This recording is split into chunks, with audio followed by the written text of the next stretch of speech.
Yeah, DB. Oh, just cleaning out the deadwood. Okay. Look, Mr. Connell, I just can't afford to be without work right now, not even for a day. I've got a mother and 2 kid sisters. More good luck telegrams. Well, you know how it is. I've just got to keep on working, see? Sorry, sister. I was sent down here to clean house. I told you I can't use your column anymore. It's lavender and no lace. Send those other people in. I'll tell you what I'll do. I get $30 a week. I'll take 25, 20 if necessary. I'll do anything you say. It isn't the money. We're after circulation. What we need is fireworks. People have been hit with sledgehammers. Start arguments. Oh, I can do that. I know this town inside out. Oh, give me a chance, All please. right, come in. Cashier's got your check. Who are these people? Gibbs, Farley, Cunningham, Giles. Hey, you sister. Don't forget to get out your last column before you pick up your check.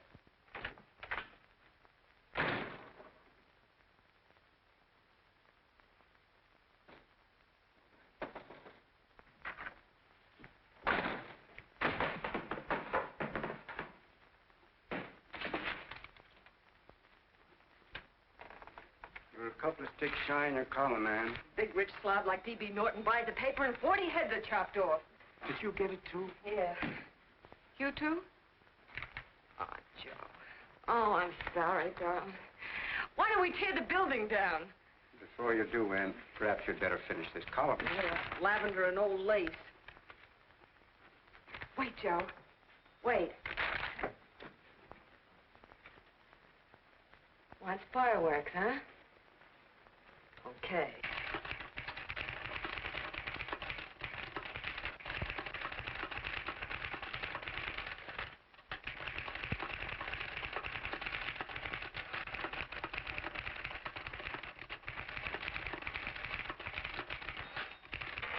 Here. Below is a letter which reached my desk this morning. It's a commentary on what we laughingly call a civilized world. Dear Miss Mitchell, 4 years ago I was fired out of my job. Since then I haven't been able to get another one. At first I was sore at the state administration because it's on account of the slimy politics here we have all this unemployment. But in looking around it seems the whole world's going to pot. So in protest I'm going to commit suicide by jumping off the City Hall roof. Signed, a disgusted American citizen, John Doe. Editor's note, if you ask this column, the wrong people are jumping off the roofs. Hey, Ann, this is the old Fakeroo, isn't it? Never mind that, Joe. Go ahead. Sorry.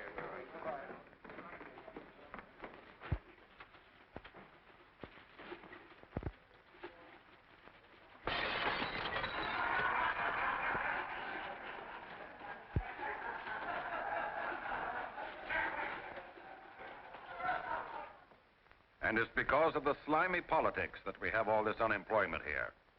There it is. That's D.B. Norton's opening attack on the governor. Why, Jim, it's just a letter sent into a column. No, I can smell it. That's Norton. Good morning, gentlemen. Good morning, Governor. Morning, Governor. You're rather early. Governor, did you happen to see this in the new bulletin? Yes. I had it served with my breakfast this morning. Jim thinks it's D.B. Norton at work. Of course it is. Oh, come, Jim. That little item, D.B. Norton does things in a much bigger way. This is his opening attack on you, Governor. Take my word for it. What did he buy a paper for?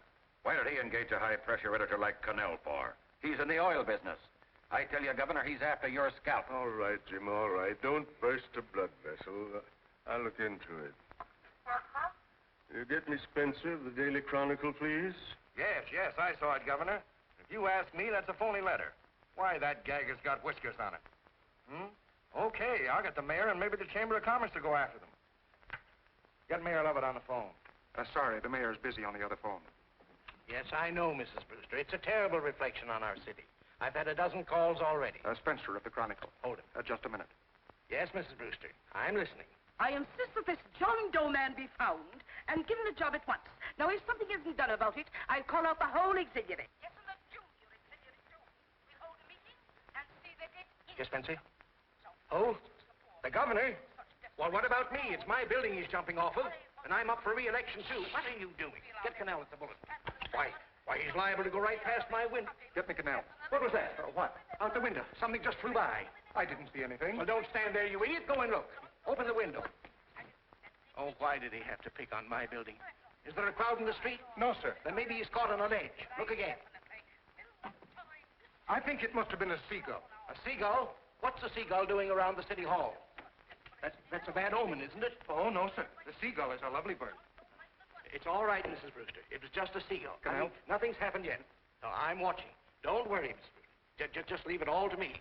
Spencer, I'll call you back. Hello, Connell? What are you doing? This is the mayor. Yes, Mayor Lovett. How many times are you going to call me? I've got everybody and his brother and sister out looking for him. Did you see the box I'm running? An appeal to John Doe. Think it over, John. Life can be beautiful, says Mayor. If you need a job, apply to the editor of this paper, and so forth and so forth. Okay, Mayor, I'll let you know as soon as I have something. What? Well, pull down the blinds. Went up to Miss Mitchell's house, boss. Boy, she's in a bad way. Where is she? Hey, do you know something? She supports a mother and 2 kids. What do you know about that? Did you find her? No. Her mother's awful worried about her. When she left the house, she said she was going on a roaring drunk. Of the girl, I mean. Go out and find her. Sure. Hey, but the biggest thing I didn't tell you, her old man is Doc Mitchell. You know the doctor saved my mother's life and wouldn't take any money for it? You remember that. Okay, boss, I'll go and look for her. Holy smokes, Commissioner, you've had 24 hours. Okay, Hawkshaw, grab a pencil. Here it is again. About 5'5", brown eyes, light chestnut hair, and as fine a pair of legs as ever walked into this office. Did you want to see me? No. I've had the whole Army and Navy out searching for you because that's a game we play here every day. I remember distinctly being fired. That's right. But you have a piece of property that still belongs to this newspaper, and I'd like to have it. What's that? The letter. What letter? The letter from John Doe. Oh. The whole town's in an uproar. We've got to find him, and the letter's the only clue. There is no letter. We'll get a handwriting expert to... What? There is no letter. Say that again. There's no letter. I made it up. You made it up. Mm-hmm. You said you wanted fireworks.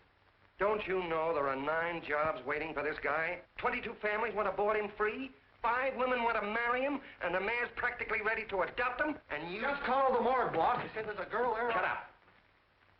Ann, say, why didn't you... Beanie. Only one thing to do, Hank. Drop the whole business quickly. How? Run its story. Say John Doe was in here and is sorry he wrote the letter and... That's right. They've got it, sure. He came in here, and I made him change his mind. Bulletin editor saves John Doe's life. Why, it's perfect. I'll have Ned write it up. Oh, Ned, I got a story I want you to... Wait a minute. Listen, you great, big, wonderful genius of a newspaper man. You came down here to shoot some life into this dying paper, didn't you? Well, the whole town's curious about John Doe, and boom, just like that, you're going to bury him. There's enough circulation in that man to start a shortage in the ink market. In what man? John Doe. What John Doe? John Doe, the one I made up. Look, genius, now look. Suppose there was a John Doe and he walked into this office. What would you do? Find him a job and forget about the whole business, I suppose, huh? Not me. I'd make a deal with him. A deal? Sure, when you get hold of a stunt that sells papers, you don't drop it like a hot potato. Well, this is good for at least a couple of months. You know what I'd do? Between now and, let's say, Christmas when he's going to jump, I'd run a daily on. Starting with his boyhood, his schooling, his first job. A wide-eyed youngster facing a chaotic world. The problem of the average man, of all the John Does in the world. Now, then comes the drama. He meets discouragement. He finds the world his feet of clay. His ideals crumble. So what does he do? He decides to commit suicide and protest against the state of civilization. He thinks of the river, but no. No, he has a better idea. The city hall. Why? Because he wants to attract attention. He wants to get a few things off his chest, and that's the only way he can get himself heard. So? So he writes me a letter, and I dig him up. He pours out his soul to me. And from now on, we quote, I protest by John Doe. He protests against all the evils in the world. The greed, the lust, the hate, the fear. All of man's inhumanity to man. Arguments will start. Should he commit suicide or should he not? People will write in pleading with him. But no, sir, John Doe will remain adamant. On Christmas Eve, hot or cold, he goes. See? Very pretty. Very pretty indeed, Miss Mitchell. But would you mind telling me who goes on Christmas Eve? John Doe. What John Doe? The one we hire for the job, you lunkhead. Wait a minute. Let me get this through this lame brain of mine. Are you suggesting we go out and hire someone to say he's going to commit suicide on Christmas Eve? Is that it? Well, you're catching on. Who, for instance? Anybody. Beanie'll do. Why, sure. Who, me? Jump off a... Oh, no, any time at Christmas. I'm superstitious.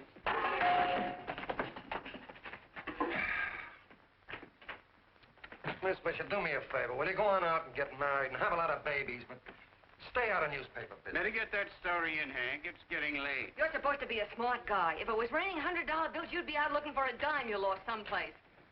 Holy smokes, wasting my time listening to this mad woman. Look, Chief, look at the Chronicle. It's running on John Doe. They say it's a fake. Why, the no good that... John Doe story, amateur journalism. It's palpably phony. It's a wonder anyone is taking it serious. What do you think of those guys? That's fine. That's fine. Now fall right into their laps. Go ahead. Say John Doe walked in and called the whole thing off. You know what that's going to sound like on top of this. That's all, Ned. Thank you. All right. Amateur journalism, huh? Why, that bunch of sophomores, I can teach them more about... Hey, boss, get a load of this. What? Look. What do they want? They all say they wrote the John Doe letter. Yeah, boss. Oh, they all wrote the letter. Tell them all to wait.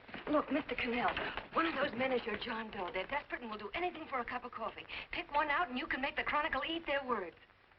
I'm beginning to like this. If you ask me, Hank, you're playing around with dynamite. No. The gal's right. We can't let the Chronicle get the laugh on us. We've got to produce a John Doe now. Amateur journalism, huh? I'll show those guys. Sure, and there's no reason for them to find out the truth either, because naturally I won't say anything. Okay, sister, you get your job back. Plus a bonus. What bonus? Or the bonus of $1,000 the Chronicle was going to pay me for this little document. You'll find it says, I, Ann Mitchell, hereby certify that the John Doe letter was created by me. I can read. Sorry. You think this is worth $1,000, do you? Oh, the Chronicle would consider it dirt cheap. Packs everything, including a gun. Okay, sister, you got yourself a deal. Now let's take a look at the candidates. The one we pick has got to be the typical average man. Typical American that can keep his mouth shut. Show me an American who can keep his mouth shut and I'll eat him. Okay, Beanie, bring him in one at a time.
Did you write that letter to Miss Mitchell?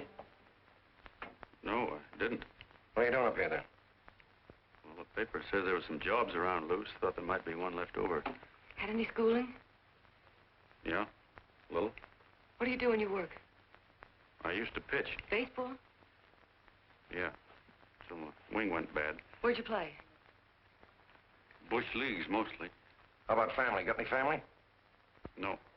Oh, just traveling through, huh? Yeah. Me and a friend of mine. He's outside. Looks all right. Be perfect, a baseball player. What could be more American? She had a family, though. Be less complicated without a family. Look at that face. It's wonderful. They'll believe him. Come on. What's your name? Willoughby. John Willoughby. Long John Willoughby, they called me in baseball. Would you like to make some money? Yeah. Maybe. Would you be willing to say you wrote that letter and stick by it?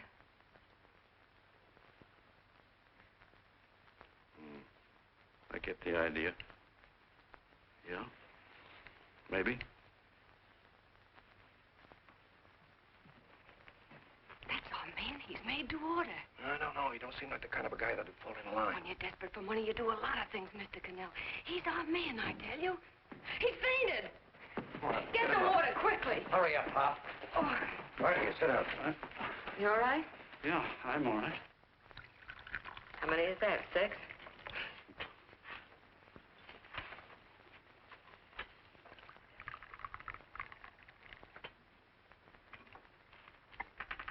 Pretty hungry, weren't you? this John Doe business is batty, if you ask me. Well, nobody asked you. Trying to improve the world by jumping off buildings. You couldn't improve the world if the buildings jumped on you. Don't mind the colonel. He hates people. He liked you well enough to stick around. Well, that's because we both play doohickeys. I met him in a boxcar a couple of years ago. I was fooling around with my harmonica, and he comes over and joins in. I haven't been able to shake him since.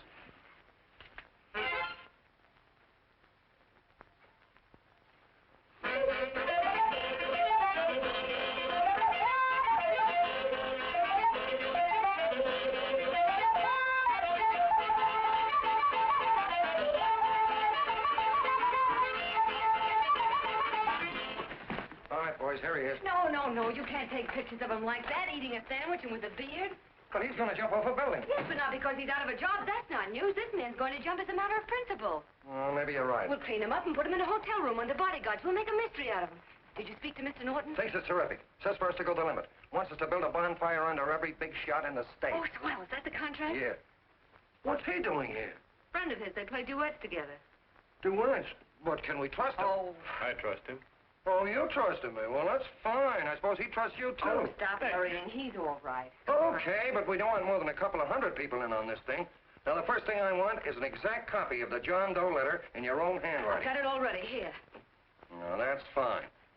Now, I want you to sign this agreement. It gives us an exclusive story under your name, day by day, from now until Christmas. On December 26th, you get one railroad ticket out of town. And the bulletin agrees to pay to have your lawn fixed. That's what you want, isn't it? Yeah, but it's got to be by Bonesetter Brown. Okay, Bonesetter Brown goes. Here, sign it. Meanwhile, here's $50 spending money. That's fine. Beanie? Yes, boss. Take charge of him. Get him a suite at the Imperial and hire some bodyguards. Yeah, and some new clothes, Beanie. You think we better have him to louse? Yeah. Both of them? Yes, both of them, but don't let them out of your sight. Hey, Beanie, gray suit, huh? Yes. Okay, fellas.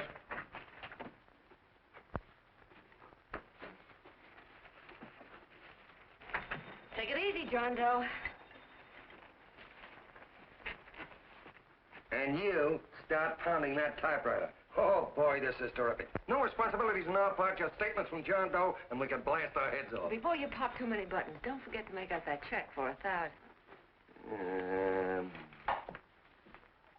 Okay, fellas, now, let me see. You sit outside the door. Nobody comes in, see? You two fellas sit in here.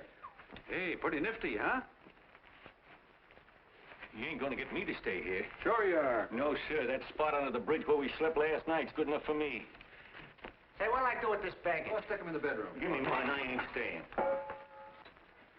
You know, we were headed for the Columbia River country before all this John Doe business came up. You remember that, don't you? Sure, I remember.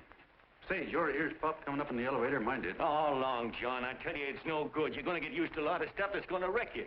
Why, that $50 in your pocket's beginning to show up on you already. And don't pull that on me, neither. Stop worrying, Colonel. I want to get my arm fixed out of this. Hey, here's some cigars the boss sent us. Have one. Hey, Help cigars. yourself. No.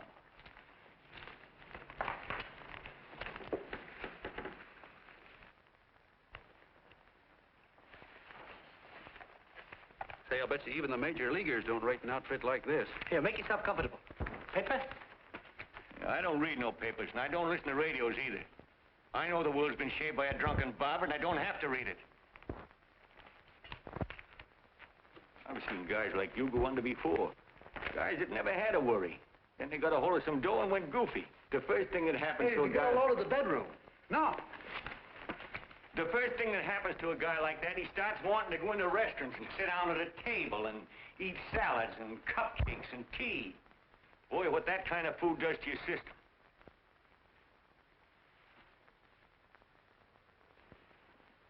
The next thing the dope wants is a room. Yes, sir, a room with steam heat, and curtains and rugs, and before you know it, he's all softened up and he can't sleep unless he has a bed. Hey, stop worrying, Colonel. $50 ain't gonna ruin me. I've seen plenty of fellas start out with $50 and wind up with a bank account. Hey, what's the matter with the bank account, anyway? And let me tell you, Long John, when you become a guy with a bank account, they got you. Yes, sir, they got you. Who's got him? The helots. Who? Hey, there's the City Hall tower I was supposed to jump off of. It's even higher than this. Who's got him? The helots. Woo! Hey, wait a minute! You're not supposed to jump on Christmas Eve. Do you want to get me in a jam? If it's going to get you in the jam, we'll do you a favor. I won't jump. And when they got you, you got no more chance than a road rabbit. Hey, who'd you say was going to get him? Hey, is this one of those places where you ring if you want something? Yeah, just use the phone. Boy, I've always wanted to do this. Hey, Doc, look. Look, Doc. Give me that again, will you? Who's going to get him? The helots. Who are they? Listen, sucker, you ever been broke? Sure, mostly often. All right. You're walking along. Not a nickel in your jeans. You're free as the wind. Nobody bothers you. Hundreds of people pass you by in every line of business. Shoes, hats, automobiles, radios, furniture, everything. And they're all nice, lovable people. And they let you alone. Well, is that right? Then you get a hold of some dough, and what happens? All those nice, sweet, lovable people become helots. A lot of heels. They begin creeping up on you, trying to sell you something. They get long claws, and they get a stranglehold on you. And you squirm, and you duck, and you holler, and you try to push them away, but you haven't got a chance. They got you. First thing you know, you own things. A car, for instance. Now your whole life is messed up with a lot more stuff. You get license fees, and number plates, and gas, and oil, and taxes, and insurance, and identification cards, and letters, and bills, and flat tires, and dents, and traffic tickets, and motorcycle cops, and courtrooms, and lawyers, and fines, and a million and one other things. And what happens? You're not the free and happy guy you used to be. You gotta have money to pay for all those things. So you go after what the other fellas got. And there you are. You're a helot yourself.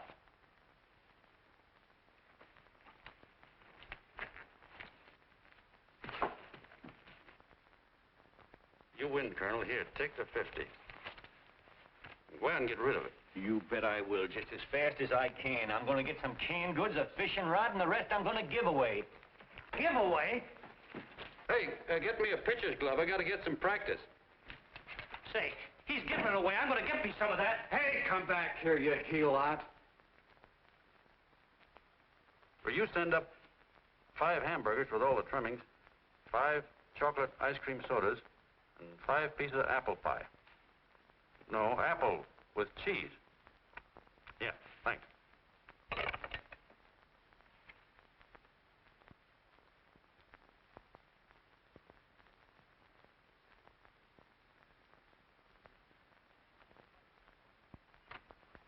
Hello there. Well, well. If it isn't the man about town. All set, Miss Ann. Hmm? Oh, yes. Let's go. Let's see, we want some action in these pictures. Action? Mm-hmm. That's good. No. This man's going to jump off a roof. Oh. Here, wait a minute. Let me comb his hair. Sit down. Yeah, that's better.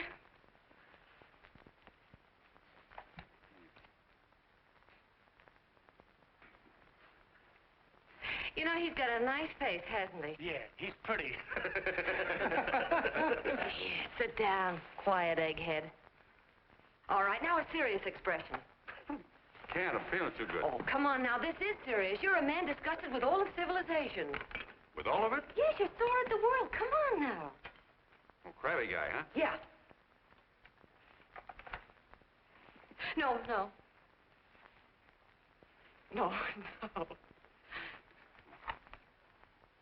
No, look. You don't have to smell the world. Well, all those guys in the Never picture mind stand- those guys. All right, stand up. Now, let's see what you look like when you protest. Against what? Against anything, just protest. You got me. Oh, look, I'm the umpire, and you just cut the heart of the plate with your fast one, and I called it a ball. What would you do? Oh, you're dead, huh? Yeah. Why can't you call him right, you boneheaded...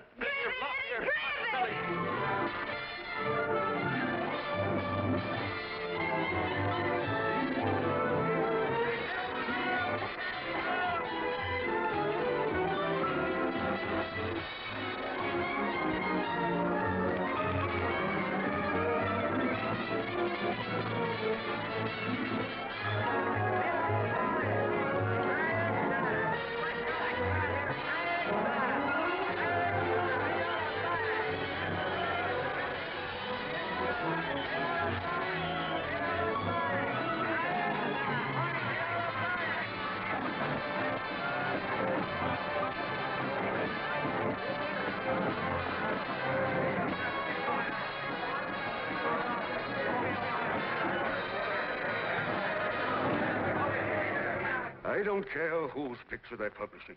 I still say that this John Doe person is a myth, and you can quote me on that. And I'm going to insist on his being produced for questioning. You know as well as I do that this whole thing is being engineered by a vicious man with a vicious purpose, Mr. D.B. Norton.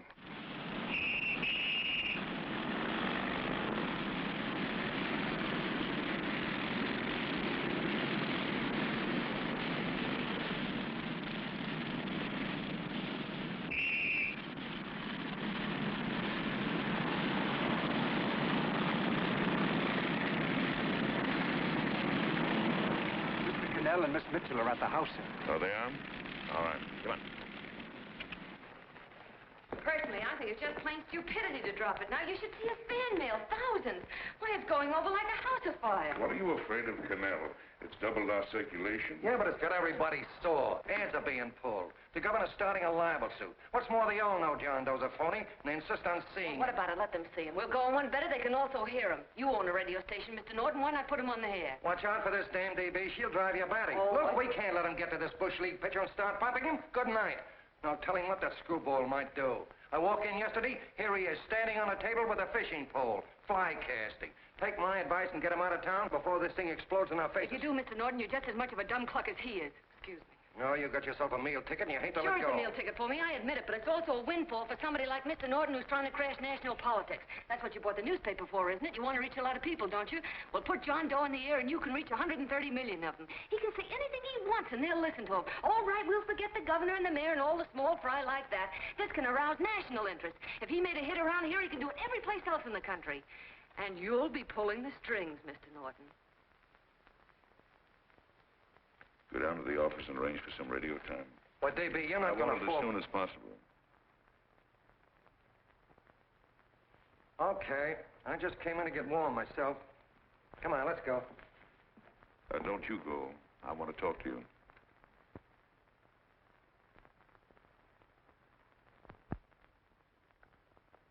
Sit down.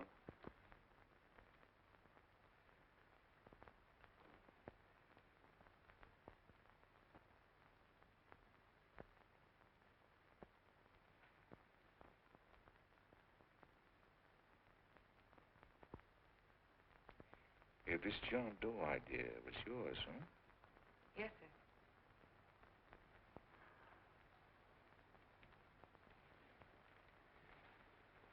How much money do you get? $30. $30. Well, what are you after? I mean, what do you want? A journalistic career? Money. Money? Well, I'm glad to hear somebody admit it. You suppose you could write a radio speech that would put that fellow over? Oh, I'm sure I can. Do it, and I'll give you $100 a week. $100? That's only the beginning. You play your cards right, and you'll never have to worry about money again. Oh, I know it. Hello. Hello. Whenever there's a pretty woman around. This is my nephew, Ted Sheldon, Miss Mitchell. How do you do? How do you do? All right, Casanova, I'll give you a break. See that Miss Mitchell gets a car to take her home. Always reading my mind, aren't you? Thank you very much for everything. And Miss Mitchell, I think from now on you'd better work directly with me. Yes, sir.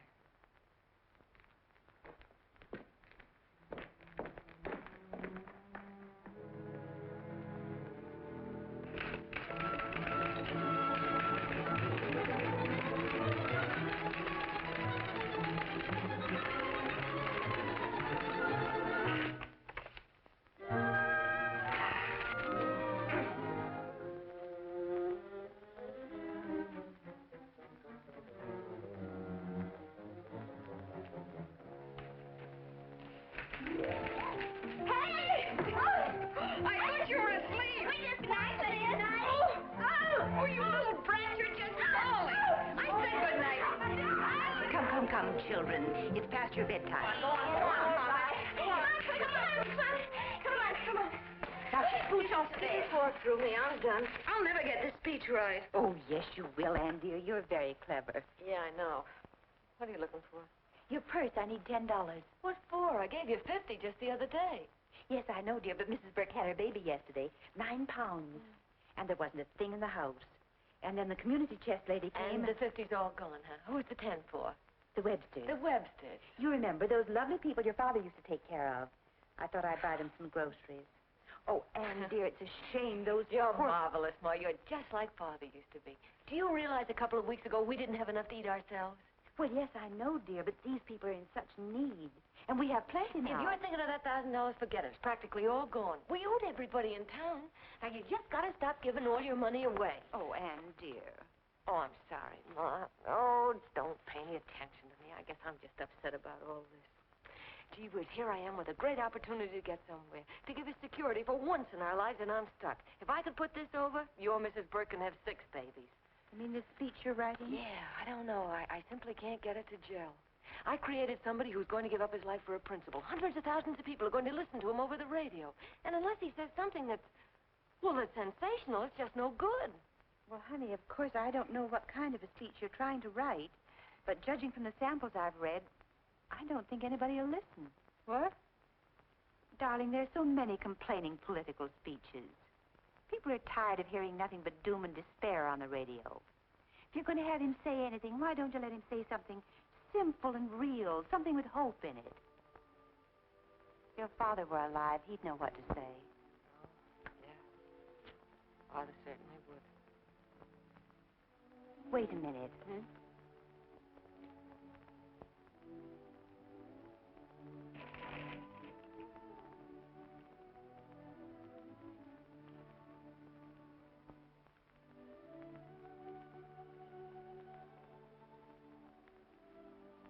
That's your father's diary, Anne.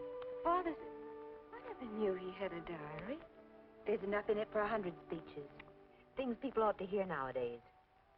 You be careful of it, won't you, dear? Always help to keep your father alive for me.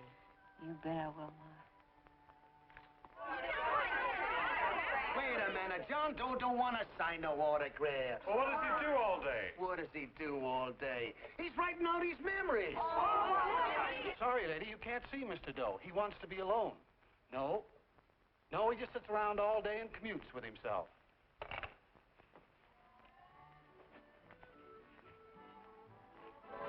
Oh!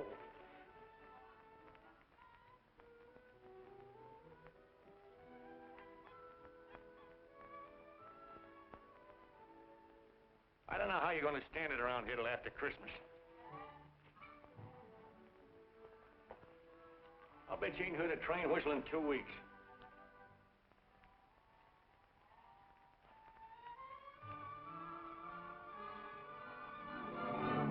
Steve, right!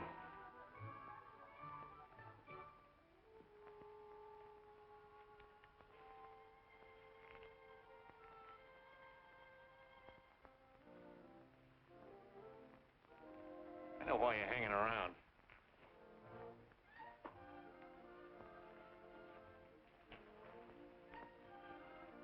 You're stuck on a girl.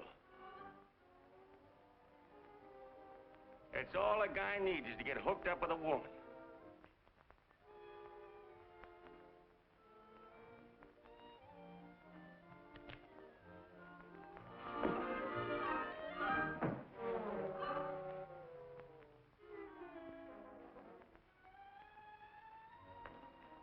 What was that, a single?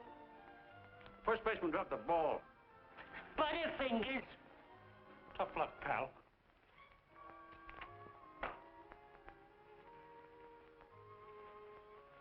Guy has a woman on his hands. First thing he knows, his life is balled up with a lot more things. Furniture.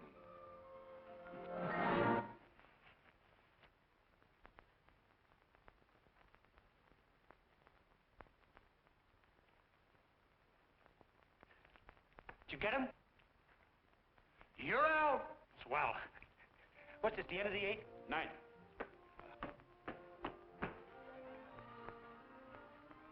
Hey, Beanie, there's a couple of mugs in the Chronicle snooping around out here. Ah. Come on, Angel Face. Gangway. What's the score, Angel Face? 3-2, our favor. Gee, that's great.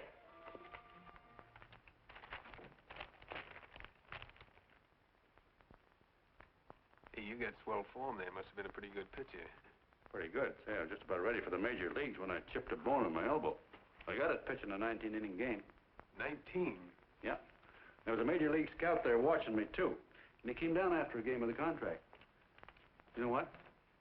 I couldn't lift my arm to sign it. I'll be okay, though, as soon as I get it fixed up. It's too bad. What do you mean, too bad? Huh? Oh, that you'll never be able to play again. What are you talking about? I just told you I was going to get Well, you know how they are in baseball if a guy's mixed up in a racket. Racket? What do you mean? Well, I was just thinking about this John Doe business. Why, as soon as it comes out it's all a fake, you'll be washed up in baseball, won't you? Yeah. Hey, doggone. I never thought about that.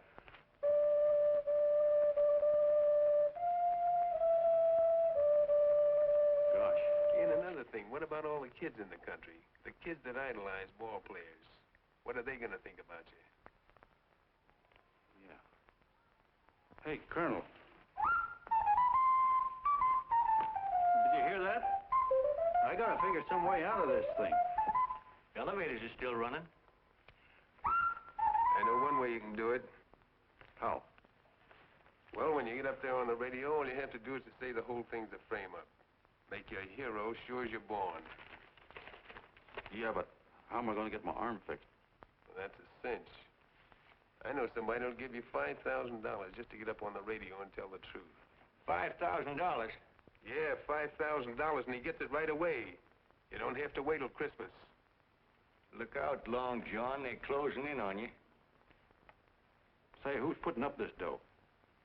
Fellow runs the Chronicle. Here's the speech you make, and it's all written out for you. $5,000. Holy mackerel, I can see the helots coming, the whole army of them. It's on the level.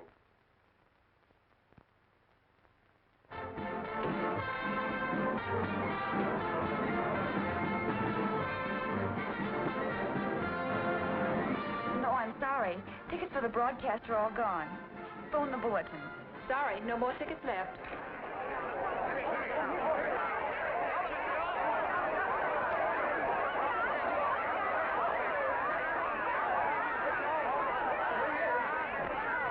Oh, John, all set for the big night? Well. Turn around.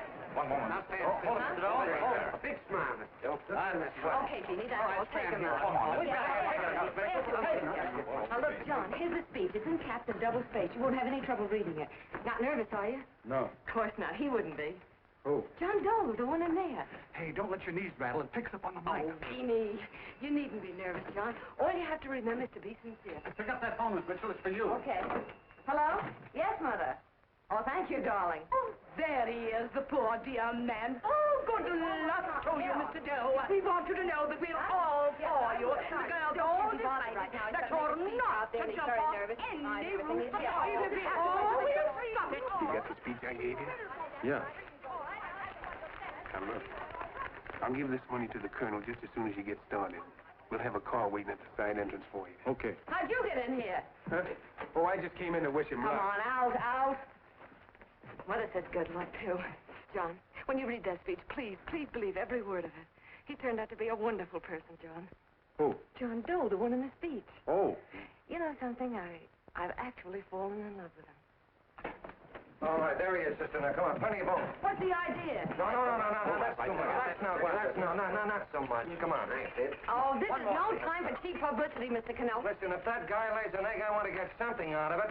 I'm getting a Jane Doe ready. Oh, come on. Here. Will you, fellas? Give me a All right, kiss. that's I have to enough. make just one more. Well, that's fine, honey. You go ahead. All right, Nancy, Eddie, you one more. go ahead. How you doing? Oh. All right, Benny, bring him in. Holy smoke, a happy helot. There you are, boss, just like you ordered. Symbols of little people. Okay, get him up. All right, young fella. This is ridiculous, Mr. Connell. Come on, give me a kiss. It is on the air. Come on, stop it. Oh, fellas, I'm going to you want No, come on, Come on, that's right. Do what you can get all the pictures you want. Thank you very much. Come on, will you? That's right. Come on, Snooks, you better bail out. So goodbye, Mr. Doe. Beanie. All right. Better get ready. 1 minute to go. Hey, 1 minute to go. The score is nothing to nothing. Now, please, John, You won't let me down, will you? Will you? Of course you won't. If you'll just think of yourself as the real John Doe. Listen, everything in that speech are things a certain man believed in. He was my father, John. When he talked, people listened. And they listened to you, too. Funny. You know what my mother said the other night? She said to look into your eyes, that I'd see Father there. Hey, what do you say? Okay, we're coming. Come on. Now, listen, John, you're a pitcher. Now get in there and pitch. Good luck. Give him room, let him through. Come on.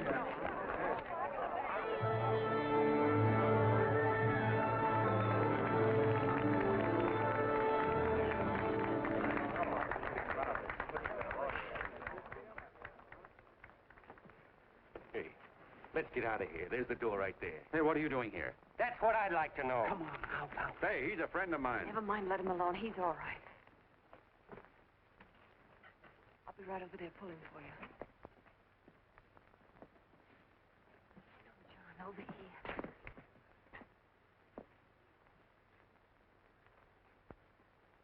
Stand by.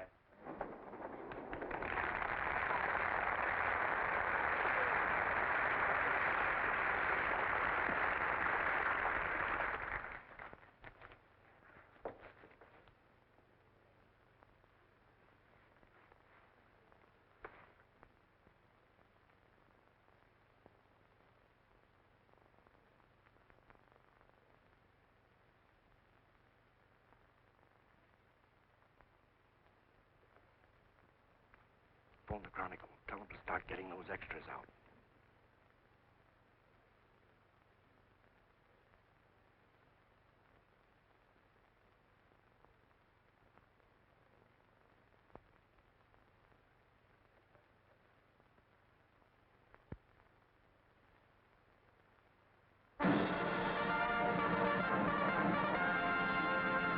And good evening, ladies and gentlemen. This is Kenneth Fry speaking for the New Bulletin. Tonight we give you something entirely new and different. Standing beside me is the young man who has declared publicly that on Christmas Eve he intends to commit suicide, giving as his reason, quote, "I protest against the state of civilization," end quote. Ladies and gentlemen, the New Bulletin takes pleasure in presenting the man who is fast becoming the most talked of person in the whole country, John Doe.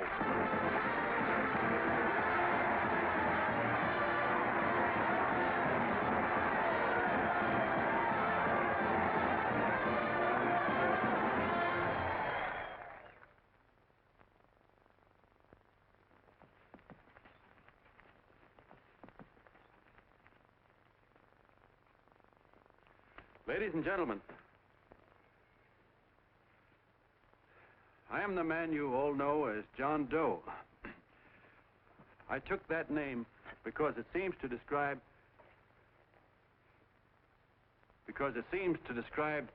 the average man.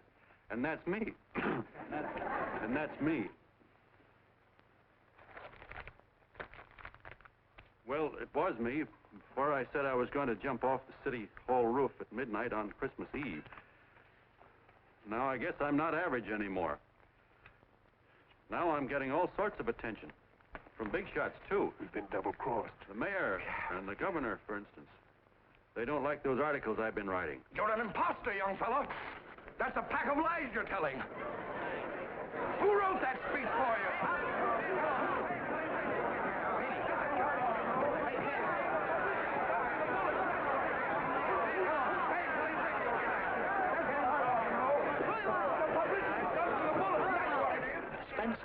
Ladies and gentlemen, the disturbance you just heard was caused by someone in the audience who tried to heckle Mr. Doe.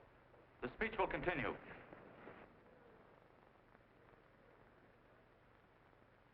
Well, people like the governor and that fellow there can stop worrying. I'm not going to talk about them. I'm going to talk about us. The average guys, the John Does. If anybody should ask you what the average John Doe is like, you couldn't tell him because he's a million and one things. He's Mr. Big and Mr. Small. He's simple and he's wise. He's inherently honest, but he's got a streak of larceny in his heart. He seldom walks up to a public telephone without shoving his finger into the slot to see if somebody left a nickel there.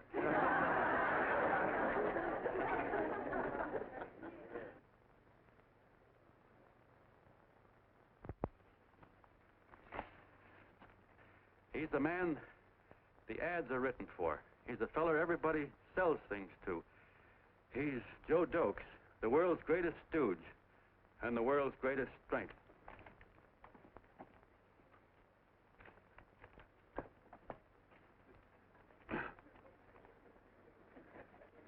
Yes, sir. Yes, sir, we're a great family, the John Does. We are the meek who are supposed to inherit the earth. You'll find us everywhere. We raise the crops, we dig the mines, work the factories, keep the books, fly the planes, and drive the buses. And when a cop yells, "Stand back there, you," he means us, the John Does. Well, what kind of a speech is that? Didn't you read it? We've existed since time began. We built the pyramids. We saw Christ crucified, pulled the oars for Roman emperors, sailed the boats for Columbus, retreated from Moscow with Napoleon, and froze with Washington at Valley Forge. Yes, sir. We've been in there dodging left hooks since before history began to walk. In our struggle for freedom, the canvas many a time, but we always bounce back because we're the people, and we're tough.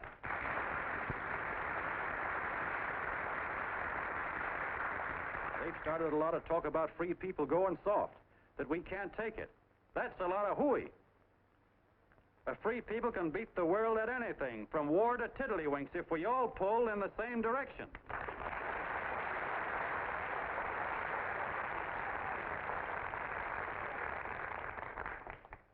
I know a lot of you are saying, "What can I do? I'm just a little punk. I don't count."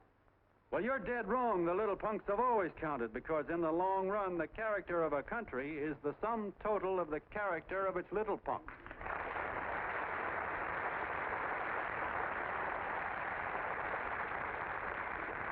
But we've all got to get in there and pitch. We can't win the old ball game unless we have teamwork. And that's where every John Doe comes in. It's up to him to get together with his teammate. And your teammate, my friends, is the guy next door to you. Your neighbor. He's a terribly important guy, that guy next door. You're going to need him, and he's going to need you, so look him up. If he's sick, call on him. If he's hungry, feed him. If he's out of a job, find him one. To most of you, your neighbor is a stranger, a guy with a barking dog and a high fence around him. Now, you can't be a stranger to any guy that's on your own team. So tear down the fence that separates you. Tear down the fence, and you tear down a lot of hates and prejudices. Tear down all the fences in the country, and you really have teamwork.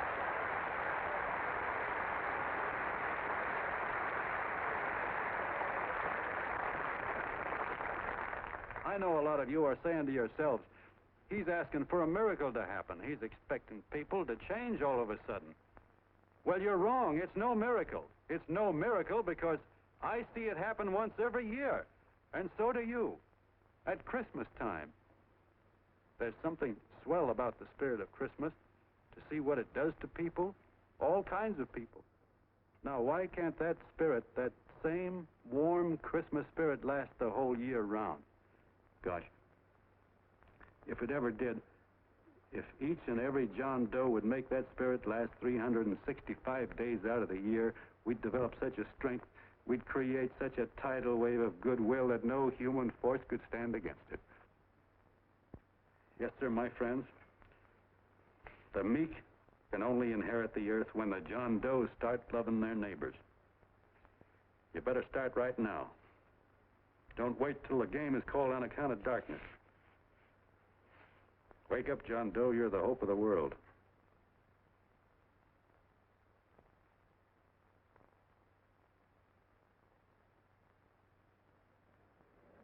John, you were wonderful.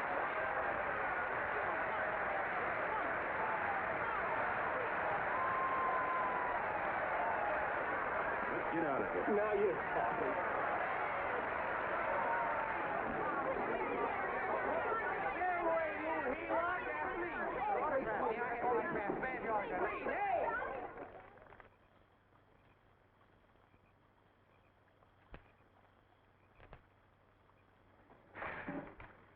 knew you'd wake up sooner or later. Boy, am I glad we got out of that mess. I had the 5,000 bucks sewed up. Could have been on my way to old Doc Brown. You're a pitcher, John, she says. Now, go in there and pitch. What a sucker. Yeah, she's a heel-lot just like the rest of them. It's lucky you got away from her. What was I doing up there making a speech anyway? Me, huh? Geez, the more I think about it, the more I could... Tear down all the fences. Why, if you tore one picket off of your neighbor's fence, he'd sue you. 5,000 bucks, had it right in my hand. What do you mean he ran away? We'll go after him, find him. That man is terrific.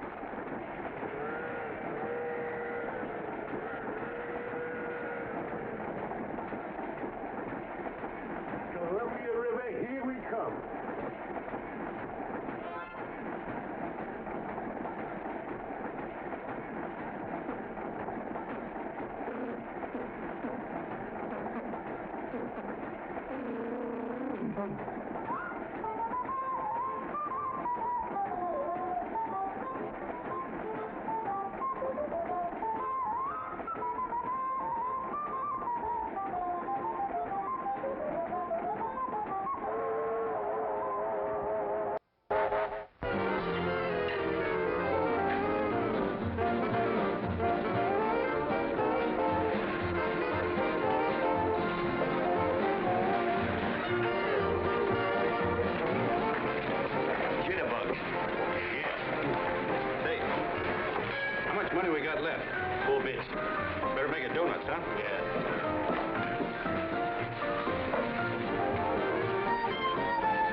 About that big and about that thick.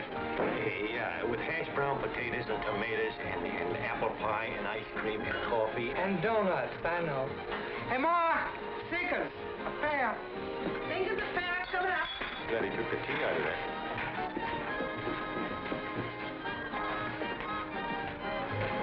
Hey, look. Join the John Doe Club. John Doe Club?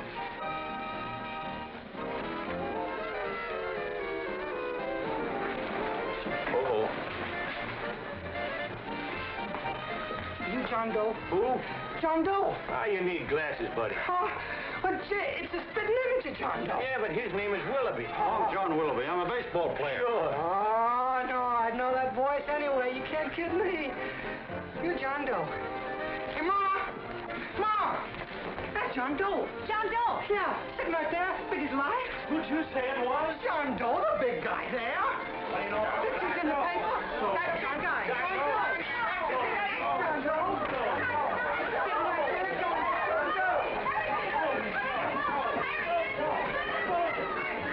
Hey, operator. Dan Beanie.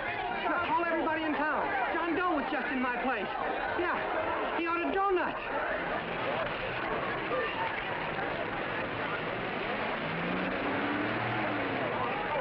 John Doe. Hey, have a seat, John Doe. Come on. I know you are. You're all neighbors to see John Doe. We're all neighbors. But my office is packed like a sardine box. What does John Doe look like, Mr. Mayor? Oh, he's one of those great big outdoor type men. No, you can't see him. You didn't vote for me the last time. Shame on you. What are you doing there? Get off my front porch anyhow. Mr. Norton come yet? Oh, well, I wonder where he's at. What's keeping him? He should have been here 15 minutes ago. Oh, there he comes now. Now, everybody on your dignity. Don't do anything to disgrace us. A little town, but we got to show off. Better let me talk to him. All right, but present it to him as a great cause for the common man. Ah, here he comes. Now, give him room down there. Give him room, folks. Come on now. Come on. Here he comes. Here he comes. Here, Mr. Norton. How do you do, Mr. Norton? I'm Mayor Hawkins. Here, Mr. Norton. Let me go, you darn tool. I'm the mayor. Mr. Norton. Mr. Norton. Mr. Norton. I'm Mayor Hawkins. Your office telephoned me to hold him. Well, that's fine. How is he? Oh, he's fine. He's right in my office there. You know, it's a great honor having John Doe here, and you too. Haven't had so much excitement since the old city hall burned down. People are so excited and nearly tore his clothes off. Oh, Matilda Don phoned the newspapers, tell them Mr. Norton's here. Step right inside, Mr. Norton. My office. Very comfortable here, Mr. Norton. Just had it air conditioned. Gangway, please. Make room for Mr. Norton. Gangway. Gangway. Here he is, Mr. Norton. Well taken care of. The neighbors are serving him a light lunch. Hello, John. Mr. Mayor, if you don't mind, we'd like to talk to him alone. Why, certainly, certainly. All right, everybody. Clear out. No, but you Everybody, quickly now. Come on. Come on. Come on. That's it. All right. Don't argue with me here. Wait till we get home. Don't you push me around like that. Even though I'm your wife, you can't push me around. Look, Mr. Norton, I think you got a lot of nerve having those people hold us here. There's nobody holding you here, Mr. Doe. It's only natural that There's nobody holding us here. Let's get going. Incidentally, my name isn't Doe. It's Willoughby. Look, John, something terribly important's happened. They're forming John Doe clubs. We know of 8 already, and they say that there's John Doe clubs? What for? To carry out the principles you talked about in your radio speech. I don't care what they're forming. I'm on my way, and I don't like the idea of being stopped either. Oh, but you don't know how big this thing is. You should see the thousands of telegrams we've received and what they're saying about you. Look, it started as a circulation stunt, didn't it? Well, you got your circulation. Now, why don't you let me alone? Oh, it started as a circulation stunt, but it isn't anymore. Mr. Norton wants to get back of it and sponsor John Doe clubs all over the country. He wants to send you on a lecture tour. Me? Uh-huh. Oh, certainly. With your ability to influence people, it might grow into a glorious movement. Say, let's get something straight here. I don't want any part of this thing. If you got an idea I'm going around lecturing the people, why, you're crazy. Baseball's my racket, and I'm sticking to it. Come on, Colonel, let's get out of here. John, Please. I just got rid of one crowd. Oh, but please, Mr. Mayor, tell him the John Doe Club wants to talk to him. Let them in, Mr. Mayor. Let them come in. Okay, folks, but remember your manners. No stampeding. Walk slow, like you do when you come to pay your taxes.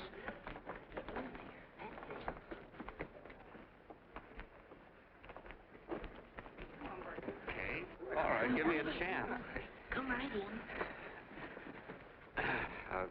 My name's Bert Hanson, Mr. Doe. I'm the head soda jerker at Schwabacker's drugstore. Well, sir, you see, me and my wife, we heard your broadcast, and we got quite a bang out of it. Especially my wife.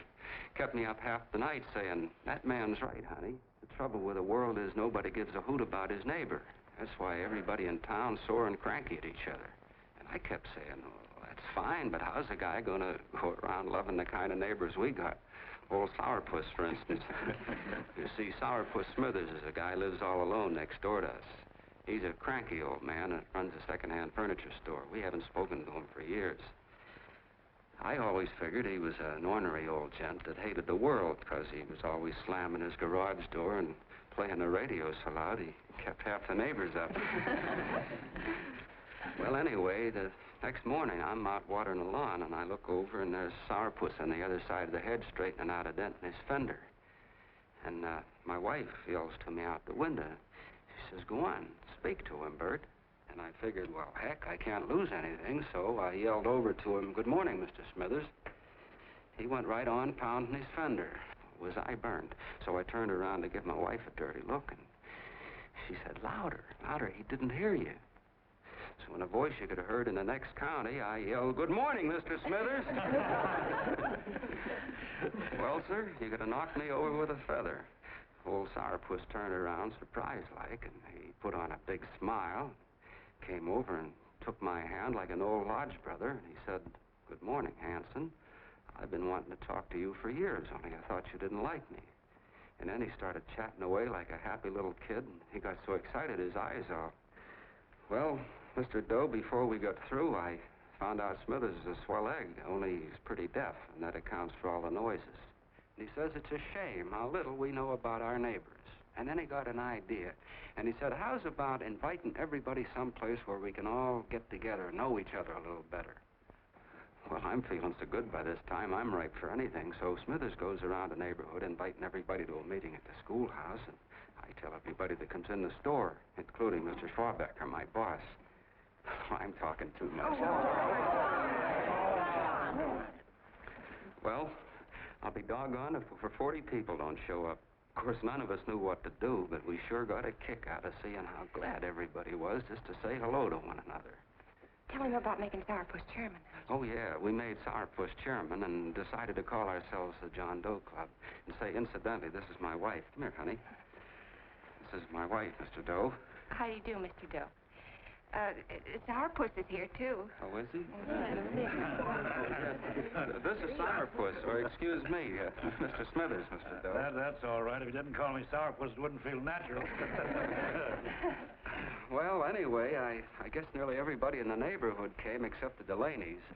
The Delaney's live in a big house with an iron fence around it, and they always keep their blinds drawn.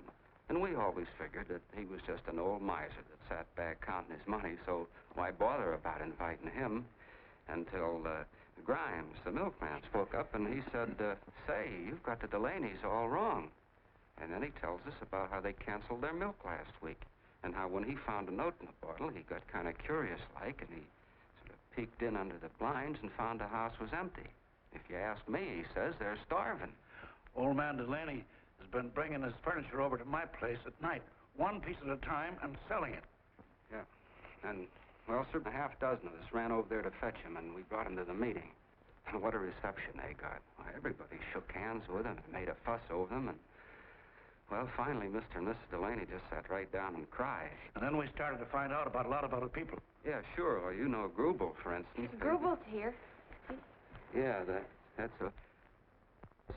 You don't know Grubel, but he's a man that everybody figured was the worst no-account in the neighborhood because he was living like a hermit, and nobody would have anything to do with him. That isn't Little Murphy. The postman told us the truth. Why, Grubel, he says, he lives out of garbage cans because he won't take charity, because it'd ruin his self-respect, he says. Just like you said on the radio, Mr. Doe. Well, sir, about a dozen families got together and gave Grubel a job watering their lawns. Isn't that wonderful? And then we found jobs for 6 other people, and they've all gone off for leave. Yeah, and my boss, Mr. Schwabacker, made a job in his warehouse for old man Delaney. And he gave you that $5 raise. Yeah, that's swell. Why, Bert, I feel slighted. I'd like to join, but nobody asked me. I'm sorry, Mayor, but we voted that no politician could join. Just the John Does of the neighborhood, because you know how politicians are. Well, the reason we wanted to tell you this, Mr. Doe, was just to give you an idea of what you've started. And from where I'm sitting, I don't see any sense in you jumping off any building. No. Well, thank you for listening.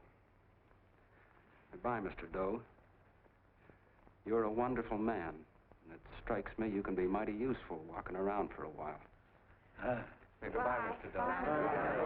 Goodbye, Mr. Doe.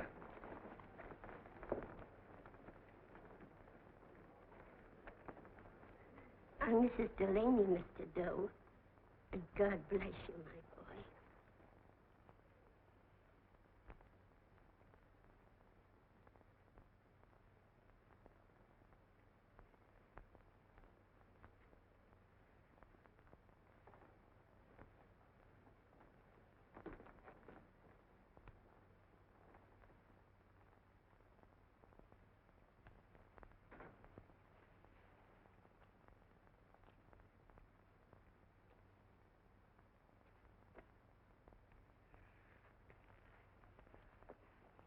Gee whiz, I'm all mixed up.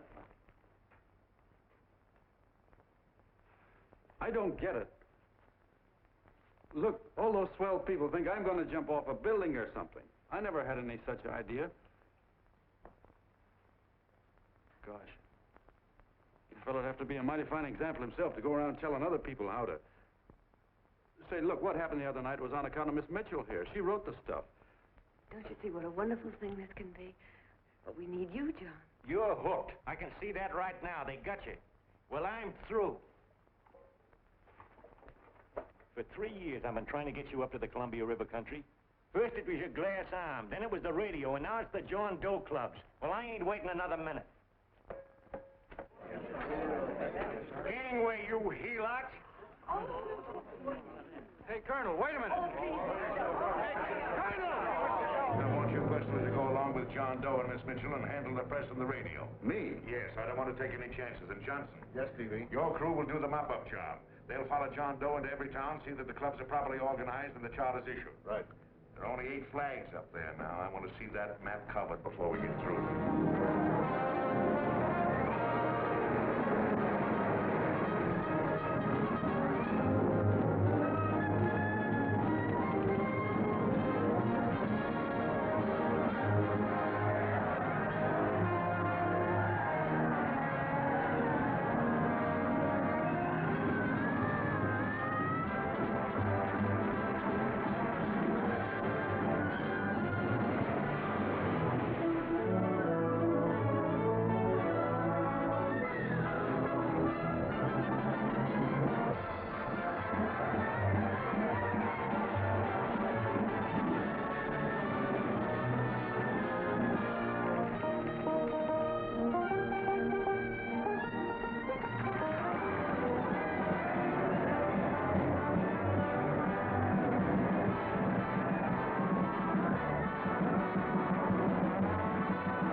they made demands, I'd understand it. But the John Does asked for nothing. People are going off relief. If this keeps up, I'll be out of a job. As soon as it gets strong enough, we'll find out what John Doe wants. 30 every Thursday. 60 at 60. Who knows what? I'm sorry, boss. They just won't let anybody talk politics to them. It's crazy. We've got to get to them. They represent millions of voters.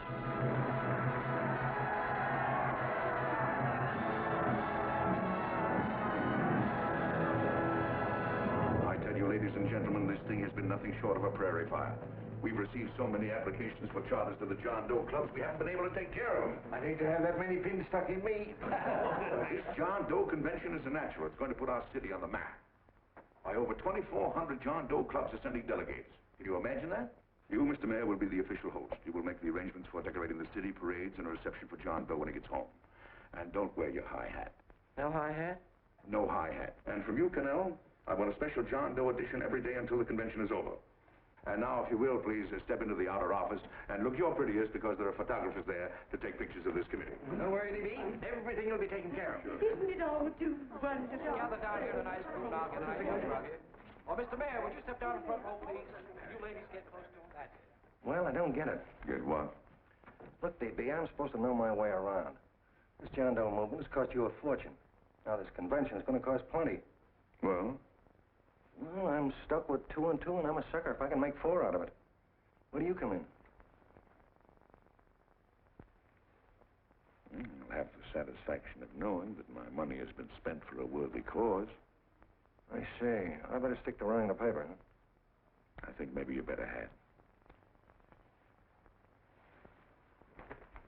And Connell, I'd like to have the John Doe contract, all the receipts for the money we advanced him with the letter Miss Mitchell wrote, which I gave her $1,000. Yes, sure. Well, we leave for the airport. Half an hour. Is that Johnny boy's room? Better hustle him up. He'll be ready on time. He's packing. Ah, good. Did you see his picture on the cover of Time? Yeah. I gotta give you credit, Annie girl. I've handled a good many big promotions in my time. Everything from a World's Fair to a channel swimmer. But this one has certainly got me spinning. And now a John Doe convention. Wow. Say, if you could only get him to jump off the City Hall roof on Christmas Eve, I'd guarantee you 500,000 people there. Charlie. Huh? What do you make of him? Oh, Johnny boy? Well, I don't know what angle you want, but I'll give it to you quick. Number 1, he's got great yokel appeal, but he's a nice guy. Number 2, he's beginning to believe he really wrote that original suicide letter that you made up. Number 3, he thinks that you're Joan of Arc or something. Yeah, I know. Number 4, well, you know what number 4 is. He's nuts about you. Yeah, it's running out of his ears. You left out number 5. We're all healed, me especially. Holy smoke. Come in.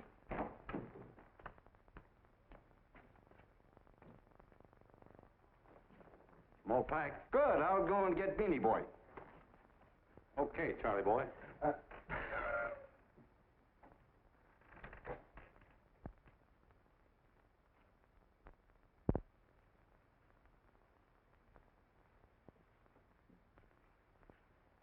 Can I help you pack? No, thank you.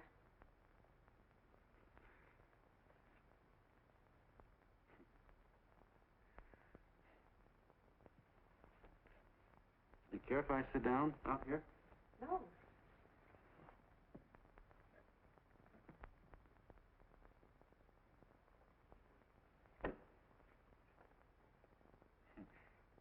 You know, I had a crazy dream last night. It was about you. About me? Sure was crazy. I dreamt I was your father.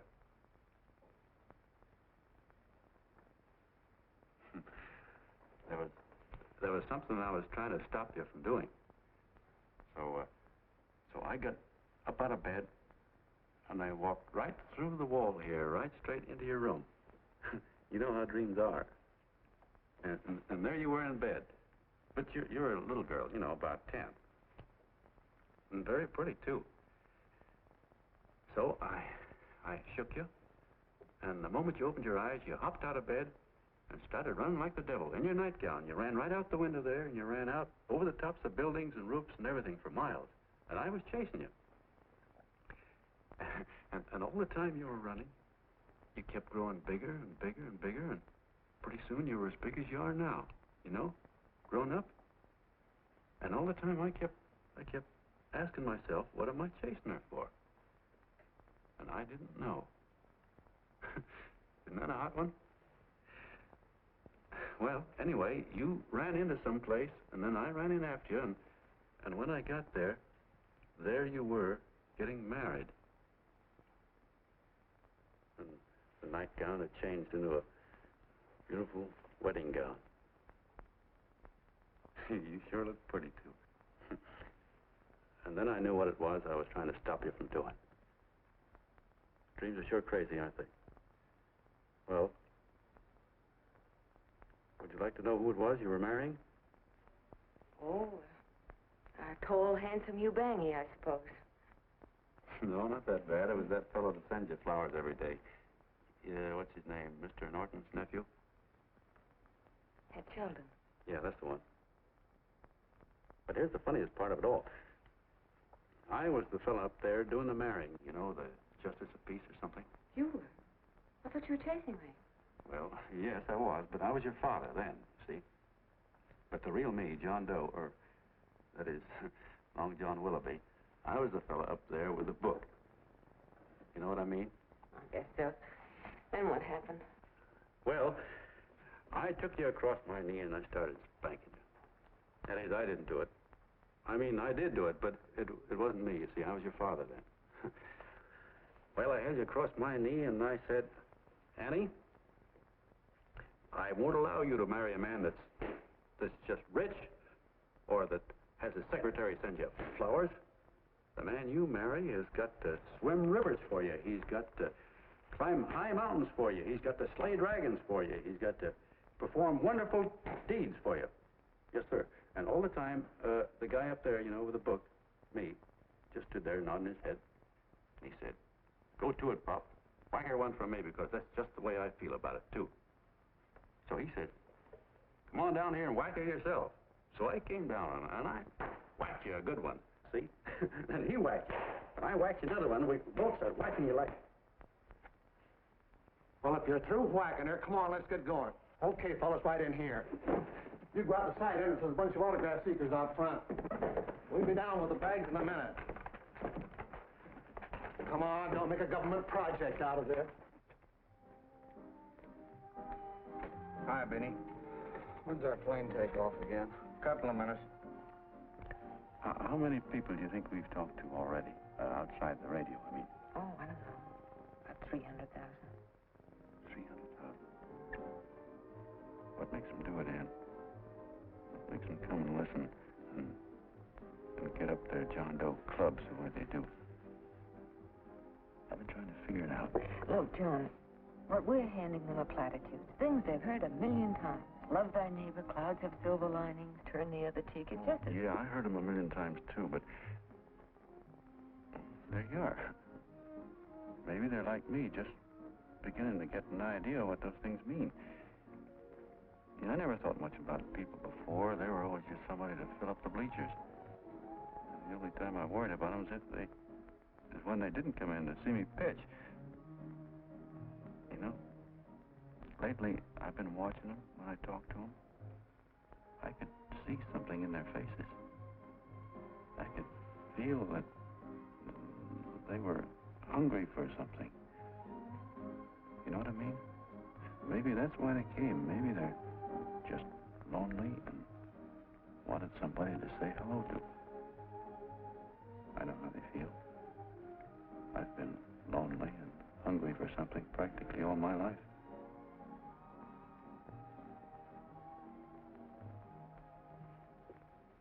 All aboard, folks.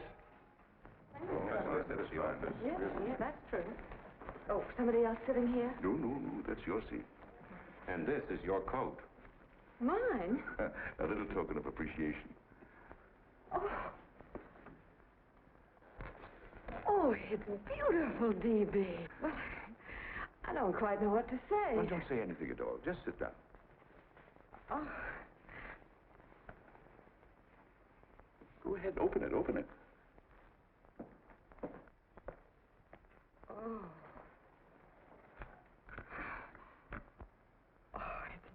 lovely. And a new contract goes with it. Well, come on, spring it. You've got something on your mind. Must be stupendous. You know, that's what I like about it. Right to the point, like that. All right, Practical Annie. Here it is. Tomorrow night, before a crowd of 15,000 people and talking over a nationwide radio hookup, John Doe will announce the formation of a third party. A third party? Yes, the John Doe Party. Devoted entirely to the interests of all the John Does all over the country, which practically means 90% of the voters. He will also announce the third party's candidate for the presidency. A man whom he personally recommends, a great humanitarian, the best friend the John Does have. Mr. D.B. Norton. Yes.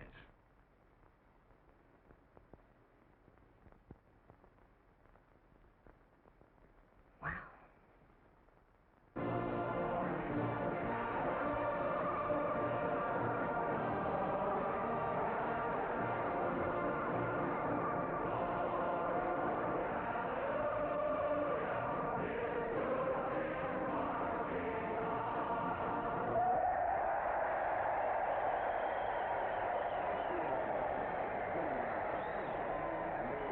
And although the opening of the convention is hours off, the delegates are already pouring into the ballpark by the droves, with lunch baskets, banners, and petitions asking John Doe not to jump off any roof. No matter how you look at it, it's still a phenomenal movement.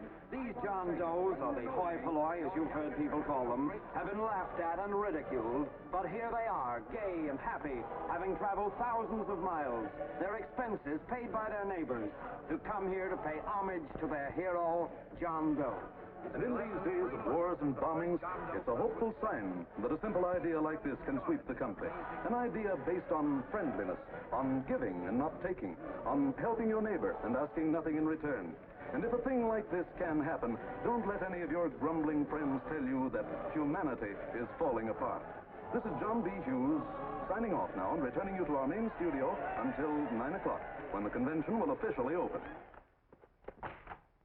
Oh, John, come in. Say, I'm kind of... It's raining out a little. That's all right. It's good to see you. Sit down. Thanks.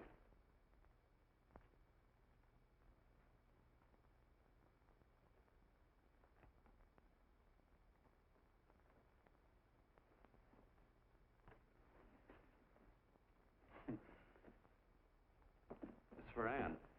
Oh, how nice. Thank you very much. Flowers.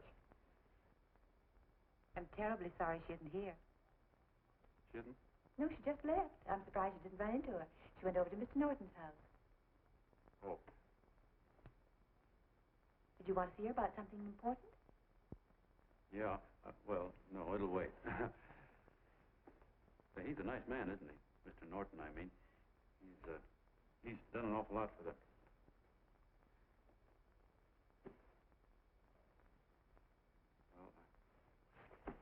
Say, my coat's pretty wet. I'm afraid I might have wet the couch a little.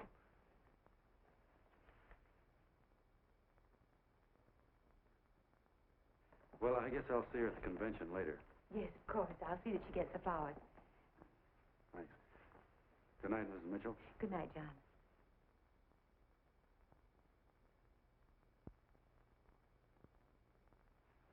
Say, Miss Mitchell, I'm kind of glad Anne isn't here. See, I came over here hoping to see her alone, and kind of hoping I wouldn't, too, you know what I mean? There was something I wanted to talk to her about. But, well, it'll wait, I guess. Good night. Good night, John. Say, look, Mrs. Mitchell, have you ever been married? Oh, I'm sure you have. Gosh, that's pretty silly. I guess you must think I'm kind of batty. Well, I guess I'd better be going at that. John, my husband said, I love you. Will you marry me? You did? What happened? I married him. Yeah, that's what I mean, see? It was easy as all that, huh? Yeah, but look, Mrs. Mitchell. You know, I love Ann, and it's going to be awfully hard for me to say it.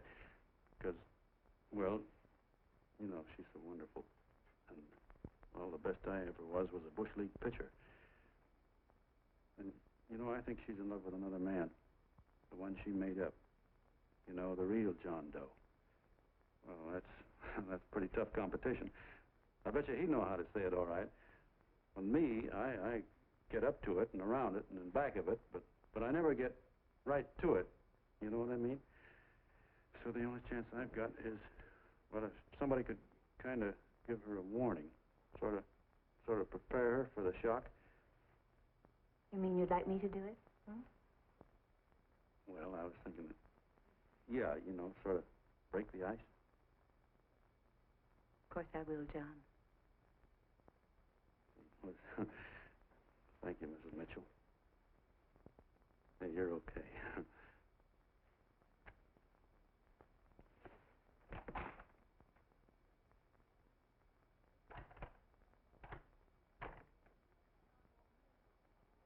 This John Doe meeting is going to be one of the biggest things that ever happened. Why, they're coming from all over. Trains, boxcars, wagons. Look out! Hello, bodyguard. Hey, had your dinner yet? What's that? Oh, that's all right. Well, look, no, go ahead and have your dinner. Wait a minute, John.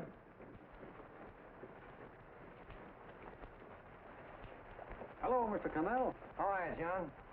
John, I want to have a little talk with you.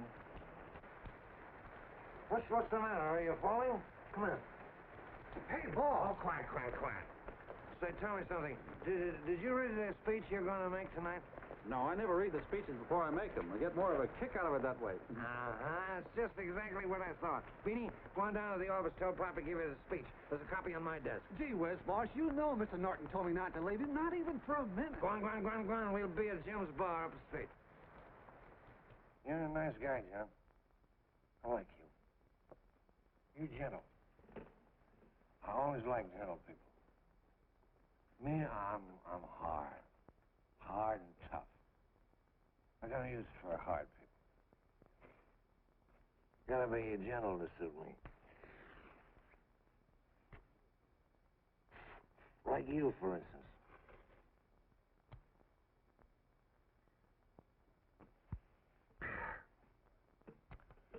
Yep, I'm hard. But you want to know something? I've got a weakness. Never guess that, would you? I have. Want to know this? Star-Spangled Banner. Screw you. Well, maybe it is, but play the Star-Spangled Banner. I'm a sucker for it. Always gets me right here. Know what I mean? Yeah, it gets me right back here. Oh, back there, huh? Well, every man to his own taste. You weren't old enough. You weren't old enough for the World War, were you, Jim? No, of course not. Oh, you must have been just kidding. I was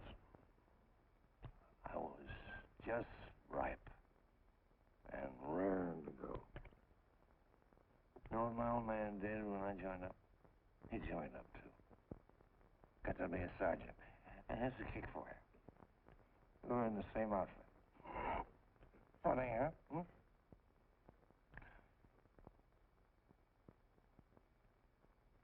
He was killed, John. I saw him get it. I was right there, and I saw it with my own eyes.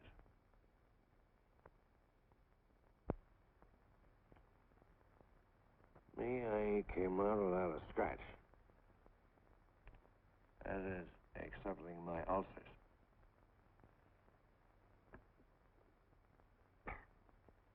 We should be drinking milk, you know. This stuff is poison. Hey, Toomey. Yes, Mr. Connell? What do you say, huh? All right. Yep, I'm a sucker for this country. I'm a sucker for the Star-Spangled Banner, and I'm a sucker for this country. I like what we got here. I like it. A guy can say what he wants and do what he wants without having a bayonet shoved through his belly. And that's all right. Butcher. Man, we don't want anybody coming around changing it, do we? No, sir. When they do, I get mad. I get boiling mad. Right now, John, I'm sizzling. I get mad for a lot of other guys besides myself. I get mad for a guy named Washington, and a guy named Jefferson, and Lincoln. Lighthouses, John. Lighthouses in a foggy world. You know what I mean? Yeah, you bet. Listen, pal. This fifth column stuff is pretty rotten, isn't it? Yeah, it certainly is. And you'd feel like an awful sucker if you found yourself marching right in the middle of it, wouldn't you? You. Of course, you would have known it because you're gentle. But that's what you're doing. You're mixed up with a skunk, my boy. A no-good, dangerous skunk. So you're not talking about Mr. Norton, are you? I'm not talking about his grandfather's pet poodle. You must be wrong, Mr. Connell. He's been marvelous about the John Doe clubs. Yeah? Say, you're as sold on this John Doe idea, aren't you? Sure. Sure. I don't blame you. So am I. It's a beautiful miracle. A miracle that can only happen right here in the good old USA. And I think it's terrific. What do you think of that? Me, hard-boiled Connell, and I think it's plenty terrific. All right. Now, supposing a certain unmentionable worm whose initials are DB was trying to use that to shove his way into the White House so he could put the screws on, so he could turn out the lights in those lighthouses. What would you say about that, huh? Nobody's going to do that, Mr. Connell. They can't use the John Doe clubs for politics. That's the main idea. Is that so? Then what's a big political boss like Hammett doing in town? And a labor leader like Bennett? And a lot of other big shots is up at DB's house right now. Wolves, John. Wolves. Waiting to cut up the John Does. Wait till you get a gander at the speech you're going to make tonight. You're all wet. Miss Mitchell writes those speeches. Nobody can make her write that kind of stuff. They can't, huh? Who do you think writes them? My Aunt Emma? I know she writes them. Gets a big bonus for doing them, too. A mink coat and a diamond bracelet. Don't write them. Why, that gold-grabbing dame would double-cross her own mother for a handful of Chinese yams. Shut up. If you weren't drunk, I'd... Hey, boss. Here's the speech, boss. Hey, go on and read it, John, and then start sucking. Hey, wait a minute, Mr. Doe. Tubby? Yes, sir. Better bring me a glass of milk. I'm smoking too much. Yes, Charlie? Got everything all set? Fine. John Doe been taken care of? Good. How many people do you think will be there? 15,000? Oh, my, that's fine. Now, listen, Charlie. As soon as John Doe stops talking about me, I want you to start that demonstration. And make it a big one, you understand? Don't worry about that, DB. My boys are there. They'll take care of it. What? Yes, I'll be there 15 minutes after I get your call. Why, Mr. Doe. Where are they? In the dining room, sir.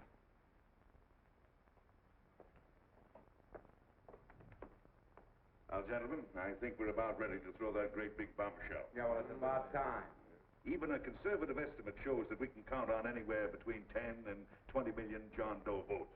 Add to that the labor vote that Mr. Bennett will throw in, and the votes controlled by Mr. Hammett and the rest of you gentlemen in your own territories, and nothing can stop us. As I said before, I'm with you, providing you can guarantee the John Doe vote. Don't worry about that. You can count on me on one condition. Little Bennett's got to be taken care of. Didn't I tell you that everybody in this room would be taken care of? My agreement with you gentlemen stands. I'm with you, DB, but I still think it's a very daring thing we're attempting. These are daring times, Mr. Barrington. We're coming to a new order of things. There's too much talk been going on in this country. Too many concessions have been made. What the American people need is an iron hand. That's right. That's true. You're quite right, A.B. Discipline. Right.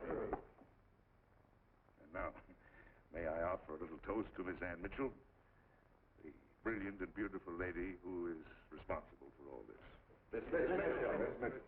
Mr. Norton, I'd like to talk to you alone for a minute. Oh, Miss Mitchell has something to say to us.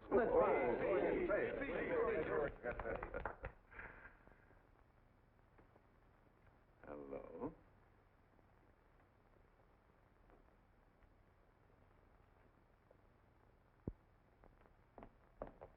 John, I'm so glad to see you. I was terribly worried. Did you write this? Yes, I did, John, but I had no idea what was going on. You didn't? No. That's a swell bracelet you're wearing. John, why aren't you at the convention?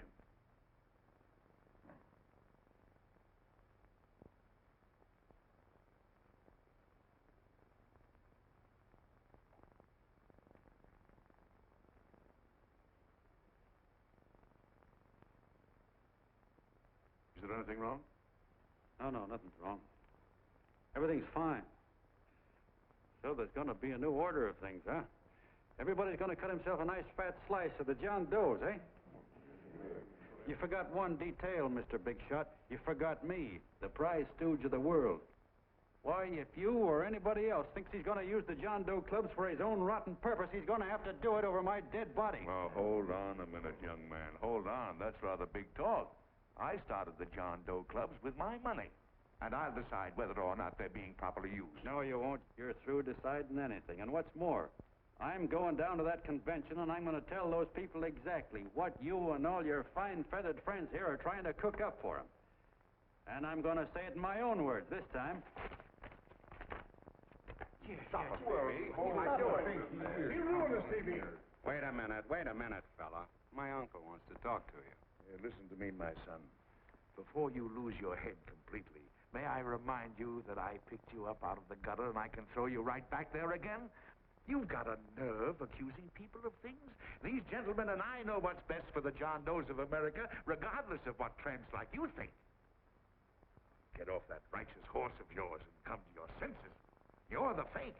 We believe in what we're doing. You're the one that was paid the 30 pieces of silver. Have you forgotten that? Well, I haven't. You're a fake John Doe, and I can prove it. You're the big hero that's supposed to jump off tall buildings and things. Do you remember? What do you suppose your precious John Does will say when they find out that you never had any intention of doing it, that you were being paid to say so? You're lucky they don't run you out of the country. With the newspapers and the radio stations that these gentlemen control, we can kill the John Doe movement deader than a doornail. We'll do it, too, the moment you step out of line. Now, if you still want to go to that convention and shoot your trap off, you go ahead and do it.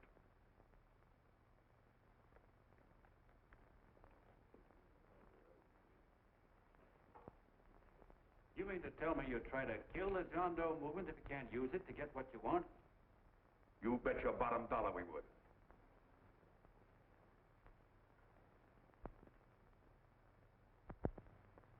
Well, that certainly is a new low. I guess I've seen everything now. You sit there back of your big cigars and think of deliberately killing an idea that's made millions of people a little bit happier. An idea that's brought thousands of them here from all over the country, by bus and by freight and jalopies and on foot, so they can pass on to each other their own simple little experiences. Why, look, I'm just a mug and I know it, but I'm beginning to understand a lot of things. Why, your type's as old as history. If you can't lay your dirty fingers on a decent idea and twist it and squeeze it and stuff it into your own pocket, you slap it down. Like dogs, if you can't eat something, you bury it. Why, this is the one worthwhile thing that's come along. People are finally finding out that the guy next door isn't a bad egg. That's simple, isn't it? And yet a thing like this got a chance of spreading till it touches every last doggone human being in the world, and you talk about killing it. Why, when this fire dies down, what's going to be left? More misery, more hunger, and more hate. And what's to prevent that from starting all over again? Nobody knows the answer to that one, and certainly not you with those slimy, polished-up theories you got. The John Doe idea may be the answer, though. It may be the one thing capable of saving this cockeyed world. Yet you sit back there on your fat hulks and tell me you'll kill it if you can't use it. Well, you go ahead and try. You couldn't do it in a million years with all your radio stations and all your power. Because it's bigger than whether I'm a fake. It's bigger than your ambitions, and it's bigger than all the bracelets and fur coats in the world. You bet it is, John. And that's exactly what I'm going down there to tell those people. A minute, you ungrateful rat. My uncle's been too good to you. Getting away. Give me the book. John! I've always told you, D.B. You're playing with dynamite. Wait. All right, now, get away. Before he gets through tonight, he'll rule it all. I'll stop and call. Don't worry, I've been ready for this. John! Oh, John, please listen to me. Please, I can explain everything, John. I didn't know what they were going to do. Let me go with you, John. John, please. Go ahead, driver. The full part. Please let me go with you. Please. John!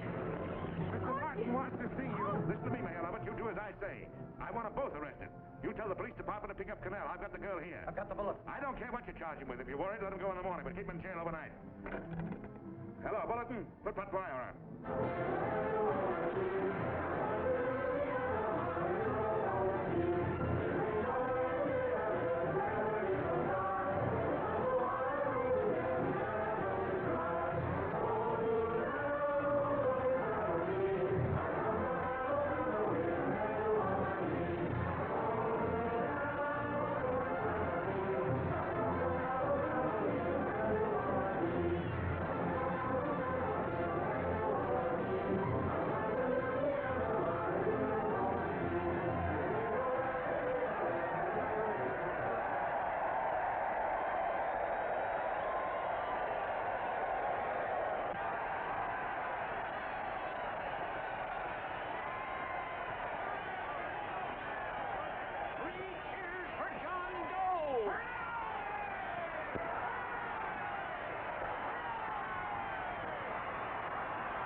Ladies and gentlemen, let us have a moment of silent prayer for the John Does all over the world, many of whom are homeless and hungry.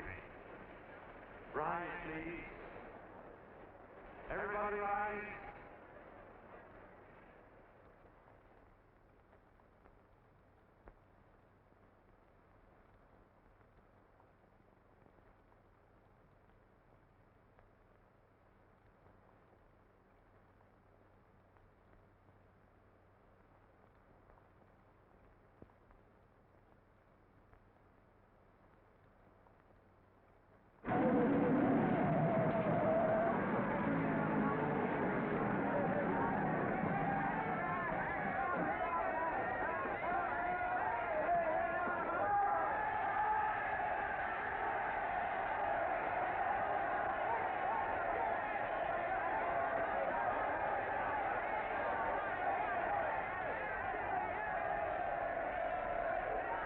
Newsboys.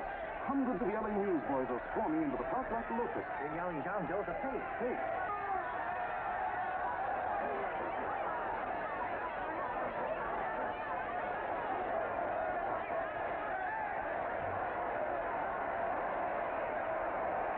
Federal investigation urged by Chamber of Commerce. How could he be a fake? It must be some kind of a gag. Oh, what? A gag. A gag.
lot of suckers, and I'm the biggest of the lot.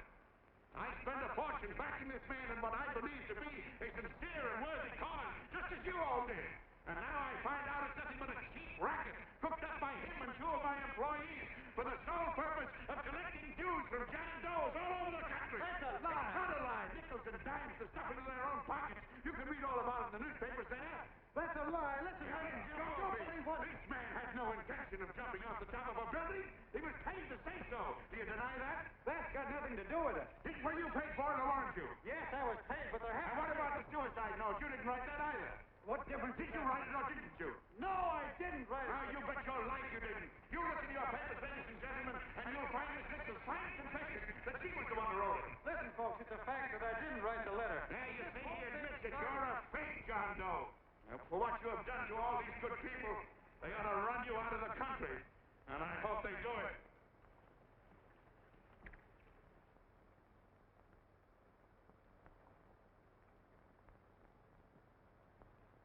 Speak up, John. We believe you.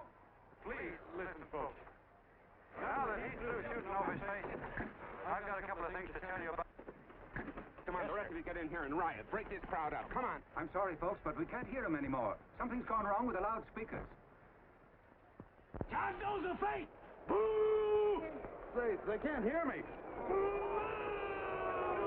This thing's not working. Ladies and gentlemen.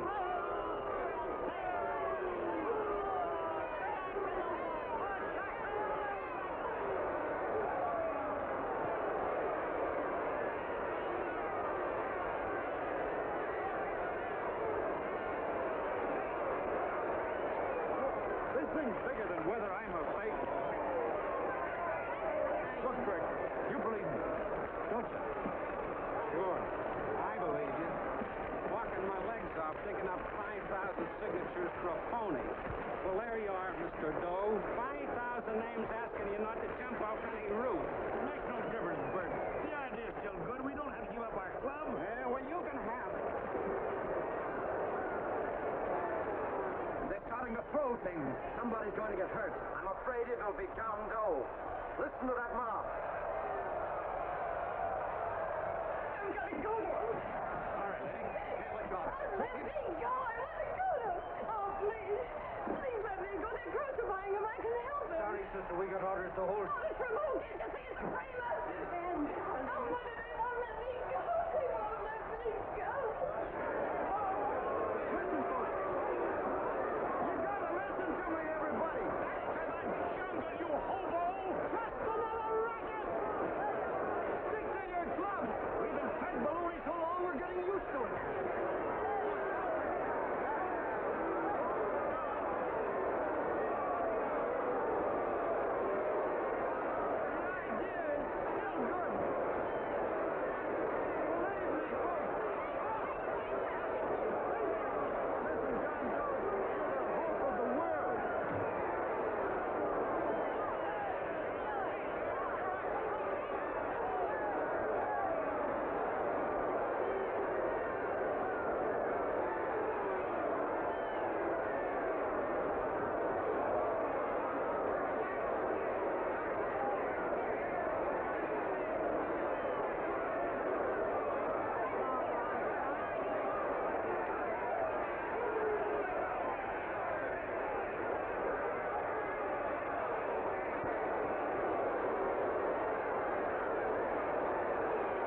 Finally managed to get him out of the park.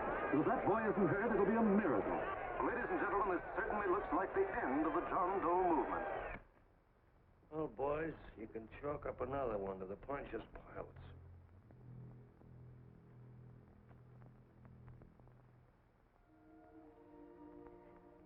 I should have been there. I could have helped him. He was so all alone.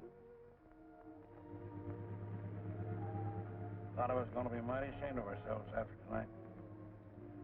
We certainly didn't give that man much of a chance.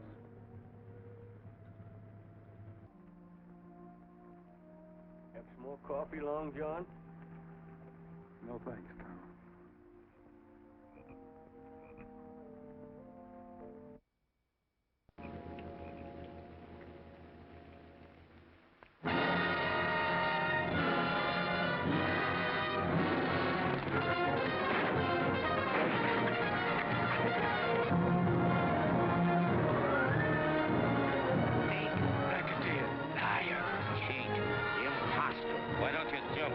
Christmas Eve at midnight.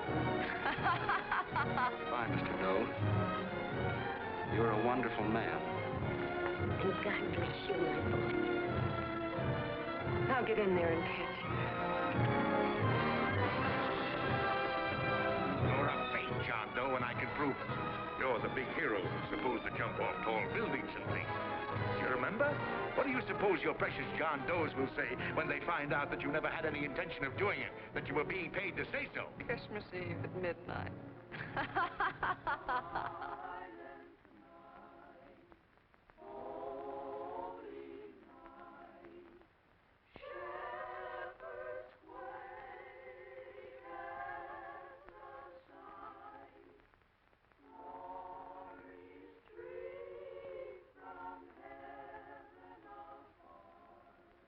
Merry Christmas, son.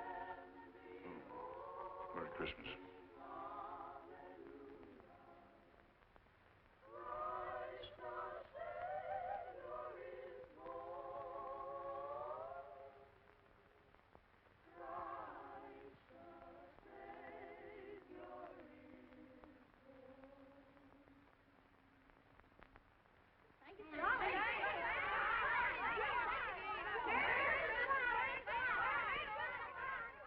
Who? John Doe. Is that screwball still around? Dame's been calling all day. Sure, I know. Yeah, at midnight, huh? Okay, lady. We'll have the place surrounded with nets. They're laughing at me.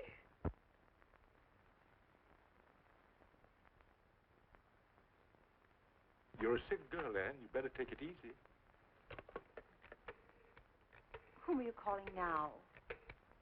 You called that number not 10 minutes ago. Hello, Mr. Connell. Have you seen him yet? Now listen, Ann, he can't possibly get in without our seeing him. I'm watching the side door and the colonel's out front, so stop worrying. Oh. Thank you.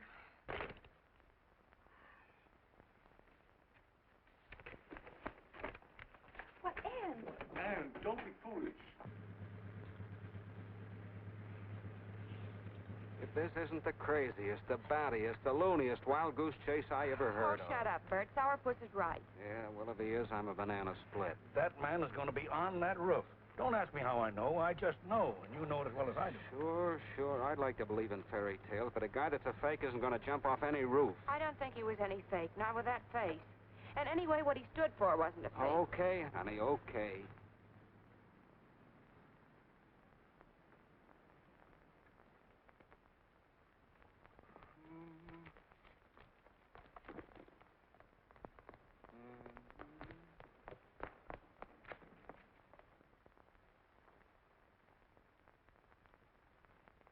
Elevators ain't running. Colonel, You shouldn't have got out of bed, miss. has he been here?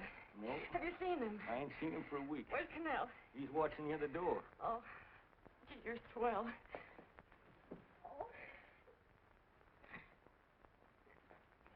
No sense in going up there. I've been here for hours. He ain't here. Let me go, will you? Now, that's crazy. It's 14 floors.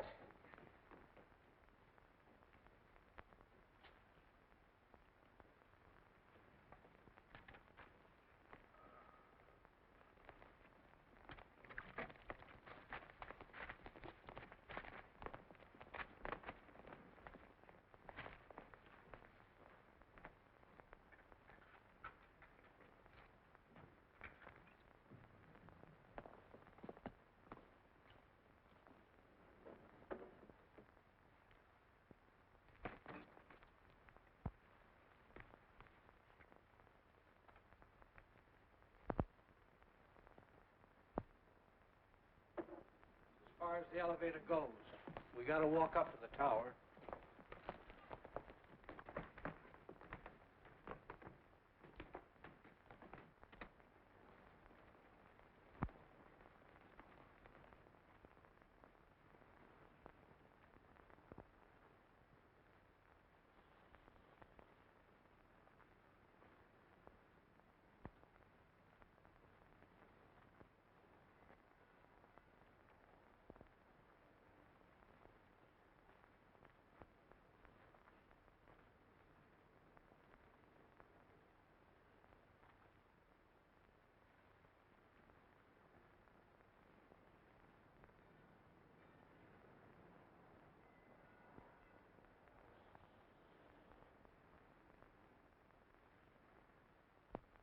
That tramp was probably full of Christmas cheer and asleep in some flop house. Let's go. I've got to decorate my tree.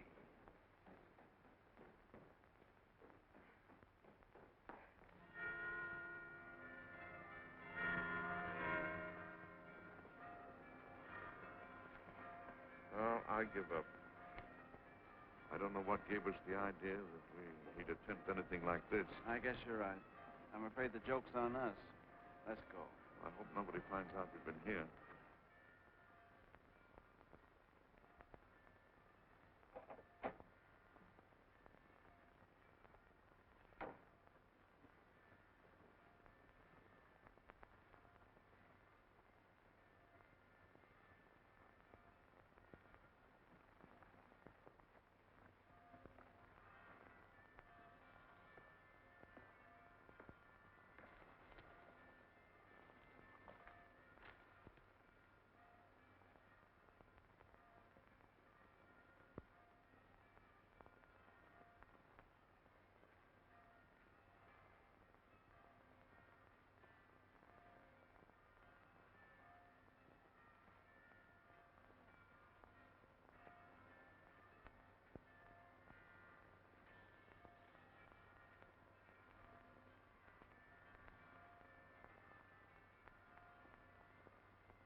I wouldn't do that if I were you, John.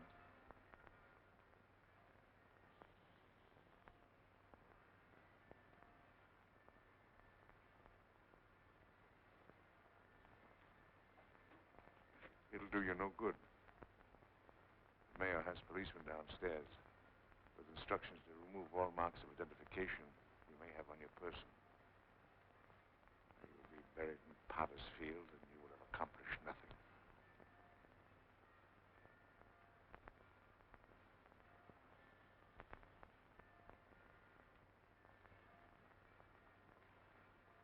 I've taken care of that. I've already mailed a copy of this letter to Mr. Connell. John, why don't you forget this foolishness? Stop right where you are, Mr. Norton, if you don't want to go overboard with me.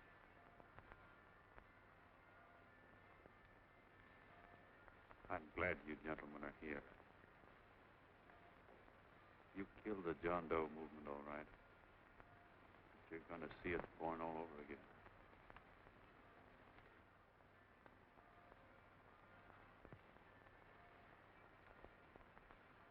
Now, take a good look, Mr. Norton.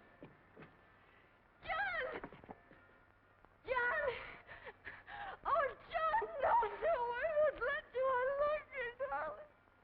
Oh, please. Please don't give up. We'll start all over again. Just you and I. It isn't too late. The John Doe movement isn't dead yet. You see, John, it isn't dead or they wouldn't be here. It's alive in them. They catch it alive by being afraid of it. That's why they came up here. Oh, darling. Sure, it should have been killed. It was dishonest. But we can start clean now. Just you and I.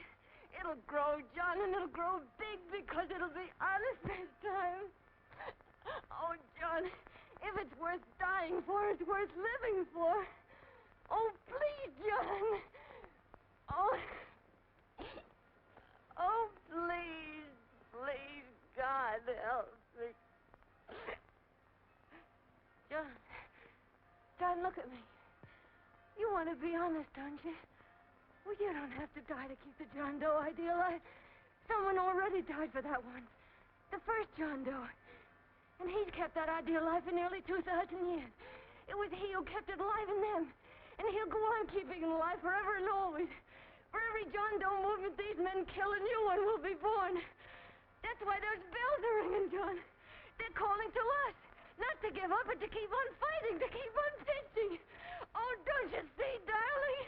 This is no time to give up. You and I, John, we...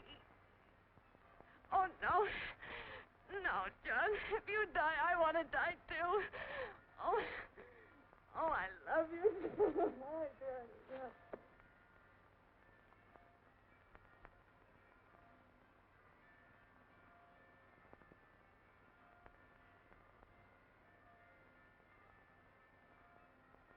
Mr. Doe, you don't have to. We're with you, Mr. Doe. We just lost our heads and acted like a mob. What Bert's trying to say is that we need you, Mr. Doe. There were a lot of us that didn't believe what that man said. We were going to start up our John Doe Club again, whether we saw you or not. Weren't we, Bert? And there were a lot of others that were going to do the same thing. Well, Mr. Sourpuss even got a letter from his cousin in Toledo. I got it right here, Mr. Doe. Only it'd be a lot easier with you. Please. Please come with us, Mr. Doe.